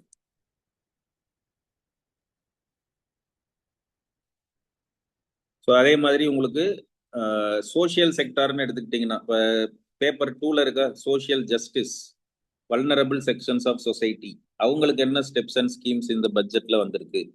ஸோ எம்பவரிங் திவ்யாங்கன் அப்படின்னா என்ன அர்த்தம், இந்த இவங்க மாற்றுத்திறனாளிகள் இருக்காங்க, டிஃப்ரெண்ட்லி ஏபிள்ட், அவங்களுக்கு என்ன இம்பார்ட்டன்ஸ் கொடுத்துருக்கு இந்த பட்ஜெட் அப்படின்னா, அவங்களுக்கான ஸ்கில் டெவலப்மெண்ட் ப்ரோக்ராம் ஒன்று இருக்கு, Divyangan Kaushal Yojana, to ensure dignified livelihood opportunities through industry relevant customised training specific to each divyang group. So இது எதோட கொண்டு போய் லிங்க் பண்ணுங்க, பேப்பர் 2ல சோஷியல் ஜஸ்டிஸ், அதுக்கு schemes related to vulnerable sections of society அப்படின்னு இருக்குமா, அதோட ரிலேட் பண்ணி அதுக்கான இனிஷியேட்டிவ்ஸ், ரீசன்ட் இனிஷியேட்டிவ்ஸ். அப்புறம் Divyang Sahara Yojana, artificial limbs manufacturing corporation of India. So செயற்கை இந்த மூட்டு அப்படின்னு எல்லாம் சொல்லுவாங்க, லிம்ஸ். ஸோ அது மூலமா அவங்களுக்கு ஹெல்ப் பண்ணும் to scale up production of assistive devices, investing in R&D and AI integration. So அதுக்கான ஸ்கீம் திவ்யாங் ஷஹாரா யோஜனா. சோஷியல் ஜஸ்டிஸ்ங்கிற பார்ட்டோட அப்டேட் பண்ணிக்கிறதுக்காக. ஸோ இதெல்லாம் தான் மேஜர் ஸ்கீம்ஸ், பெரிய ஸ்கீம்ஸ். அப்படிங்கிறப்போ உங்களுக்கு பயோஃபார்மா சக்தி அந்த ஸ்கீம் தான் பெரிய ஸ்கீமாக கொடுத்துருக்குறாங்க. ஒரு சின்ன சின்ன குட்டி ஸ்கீம்ஸ் இதெல்லாம். அப்புறம் பட்ஜெட்டுடைய காம்பனன்ட்ஸ் இருந்துச்சுல, நம்ம ஆல்ரெடி டிஸ்கஸ் பண்ணோமா, அதோடைய ட்ரெண்ட் என்ன, எது அதிகமான செலவு இருக்கிற எக்ஸ்பெண்டிச்சர், எந்த செக்டார் எல்லாம் அதிகமாக ஃபோக்கஸ் பண்ணுறாங்க, அப்புறம் டெபிசிட்டுடைய ட்ரெண்ட் என்ன, 1 Ruby comes from 1 Ruby goes to. So இதெல்லாம் தான் நீங்கள் பட்ஜெட்டில் பார்க்க வேண்டிய விஷயம். ஓகேவா? ஸோ இதான் பட்ஜெட்டில் இருக்கிற விஷயம். ஏன் பட்ஜெட்டை நம்ம சிம்பிளாக முடிச்சிட்டோம்னா, பட்ஜெட்டுக்குரிய பேசிக்ஸ் எல்லாம் ஆல்ரெடி கிளாஸஸில் டிஸ்கஸ் பண்ணணும். ஓகேவா? ஸோ இதை நான் ஷேர் பண்ணிடுறேன். வேற ஏதாவது டவுட்ஸ் இருக்கா? Any other doubts? அண்ட் டெஸ்ட்ல எல்லா கொஸ்டின்ஸையும் அட்டன் பண்ணணும்னு நினைக்க வேணாம். இப்போ நம்ம டிஸ்கஸ் பண்ணதுல இருந்து தாராளமா ஒரு 30 to 40 கொஸ்டின்ஸ் நீங்க அட்டன் பண்ணிடலாம். ஒரு சில கொஸ்டின்ஸ் வந்து நீங்க அதுல இருந்து லேர்ன் பண்ணணும் அப்படிங்கிறதுக்காக கொடுத்துருப்போம். அண்ட் நம்பர் ஆஃப் கொஸ்டின்ஸ் நிறைய 75 கொஸ்டின்ஸ் கிட்ட வேணுமே அப்படிங்கிறதுனால சில ரொம்ப டிஃபிகல்ட்டான ஏரியாஸ்ல இருந்தும் சிலது கொடுத்துருப்போம். அதெல்லாம் இன்ஃபர்மேட்டிவா எடுத்துட்டு விட்டுருங்க. சர்வே அப்படிங்கிறது ஒரு வேல்யூ அடிஷனுக்கான ஒரு டாக்குமெண்ட் தான். அதுல நம்ம 75 கொஸ்டின்ஸ் பிளஸ் ஒரு பட்ஜெட்ல இருந்தும் இவ்வளவு நம்பர் ஆஃப் கொஸ்டின்ஸ் வேணுங்கிறதுக்காக நிறைய கொஸ்டின்ஸ் எடுத்திருப்போம். உங்களுக்கு அதுல இருந்தும் லேர்ன் பண்ணிக்கோங்க. இந்த சர்வே டெஸ்ட் முடிஞ்ச பிறகு டிஸ்கஷன்ஸ் அட்டன் பண்ணீங்கன்னா அதுல இருந்தும் ஒரு சில எக்ஸ்பிளனேஷன்ஸ் மூலமா சில லேர்னிங்ஸும் இருக்கும். அண்ட் அதை தாண்டி எதுவும் போவேணாம். இதுவே மோர் தென் சஃபிஷியன்ட். சர்வே பட்ஜெட்டை பொறுத்த வரைக்கும் ஆல்ரெடி எக்ஸசிவா தான் நமக்கு கண்டென்ட் இருக்கு. இது தாண்டி எல்லாம் எதுக்கும் போகாது. இந்த கொஸ்டின் எல்லாம் இது ரிலேட்டிவ் கான்செப்ட்னு சொல்லுவாங்கல்ல, அது மாதிரி. இதுக்கு நான் எப்படி சொல்ல முடியும், ப்ரிலிம்ஸ்ல எவ்வளவு நம்பர் ஆஃப் கொஸ்டின்ஸ் அட்டன் பண்ணலாம், அது இண்டிவிஜுவலுக்கு இண்டிவிஜுவல் வேரி ஆகும். நீங்க தான் அதை கண்டுபிடிக்கணும். நான் வந்து அட்வைஸோ சஜஷனோ தர முடியாது. அதை நான் சொல்லுவேன். இப்போ என் ரூம்மேட் வந்து IRS இருந்தான், இப்போ ரிசைன் பண்ணிட்டான். அவன் எவ்வளவு அட்டன் பண்ணுவான் தெரியுமா? 100 கொஸ்டின்ல 54 கொஸ்டின் தான் அட்டன் பண்ணுவான். ஆனா அவனுக்கு 52 ரைட் ஆகும். வெறும் 54-55 கொஸ்டின்ஸ் தான் அட்டன் பண்ணுவான். ஆனா அவனுடைய ஸ்ட்ரைக் ரேட் 99.9%. 1-2 கொஸ்டின் தான் தப்போம். இப்போ நான்லாம் வந்து 75-78 கொஸ்டின்ஸ் அட்டன் பண்ணுவேன். எனக்கு மினிமம் தப்பே ஒரு 15 தப்புக்கும் கம்மியா என்னால பெர்ஃபார்மே பண்ண முடியாது. ஏன்னா அதுதான் என்னுடைய அக்யூரசி. இப்போ என் ரூம்மேட் வந்து 54 தான் அட்டன் பண்ணுவான். நான் அவனுக்கு 51-52 ரைட் ஆகும். அந்த அளவுக்கு ஸ்ட்ரைக் ரேட் இருக்கும். அப்போ அவனுடைய ஸ்ட்ராட்டஜி அது. அவன் நம்பர் ஆஃப் கொஸ்டின்ஸ் அதிகமாக அட்டன் பண்ண மாட்டான். இப்போ நான் என்ன பண்ணுவேன்னா, எனக்கு ஒரு 75-78 அதுக்கு மேலே நான் அட்டன் பண்ண மாட்டேன். நான் ப்ரிப்பேர் பண்ணி அப்பியர் ஆன காலங்களில் அதுக்கு மேலே போனேன்னா எனக்கு நெகட்டிவ்ல போயிடும். ஏன்னா எனக்கு தெரிஞ்சதே ஒரு 35-40 தான் இருக்கும். அப்புறம் அது நீங்க தான் டிவைஸ் பண்ணணும், அது கண்டுபிடிக்கணும். அதுக்கு தான் இத்தனை மார்க் டெஸ்ட். நீங்க உங்களுக்கு ஸ்ட்ரைக் ரேட் என்ன, எவ்வளவு வந்து அக்யூரசி லெவல் இருக்கு, எந்த மாதிரி கெஸ் பண்றதுல எவ்வளவு நிக்குது உங்களுக்கு, இதெல்லாம் நீங்க தான் அசஸ் பண்ணணும். இதுக்குன்னு ஒரு ஃபிக்ஸடு ஃபார்மேட் எதுவும் கிடையாது. அதுதான் உங்களுக்கு இந்த இதுல சர்வீஸ் வாங்கின கேண்டிடேட்ஸும் வந்து அதானே சொல்லியிருக்கோம். ஒவ்வொருத்தரும் ஒவ்வொரு ஸ்ட்ராட்டஜி ஃபாலோ பண்ணுவாங்க. நீங்க கண்டுபிடிக்க வேண்டியது இன்னொருத்தர்கிட்ட கேட்காது எவ்வளவு நம்பர் ஆஃப் கொஸ்டின்ஸ் அட்டன் பண்ணா கரெக்ட் அப்படின்னு. அந்த ஐடியா யாராவது சஜஸ்ட் பண்ணாங்கனாலும், இப்ப என்னுடைய ரூம்மேட்டா இருந்தாலும் அவனை கேட்டீங்கன்னா 70 கொஸ்டின்லாம் இதுக்கு தேவையில்லாம அட்டன் பண்றீங்க. இன்னொருத்தங்க கேட்டீங்கன்னா 95 கொஸ்டின்ஸ் நான் அட்டன் பண்ணேன். இதெல்லாம் பர்சனுக்கு பர்சன் வேரி ஆகும். உங்களுடைய ஸ்ட்ராட்டஜி என்னன்னு நீங்க தான் ஐடென்டிஃபை பண்ணணும். அதை மற்றவங்க கிட்ட அட்வைஸ் கேட்டு நீங்களா இது பண்ணாங்க.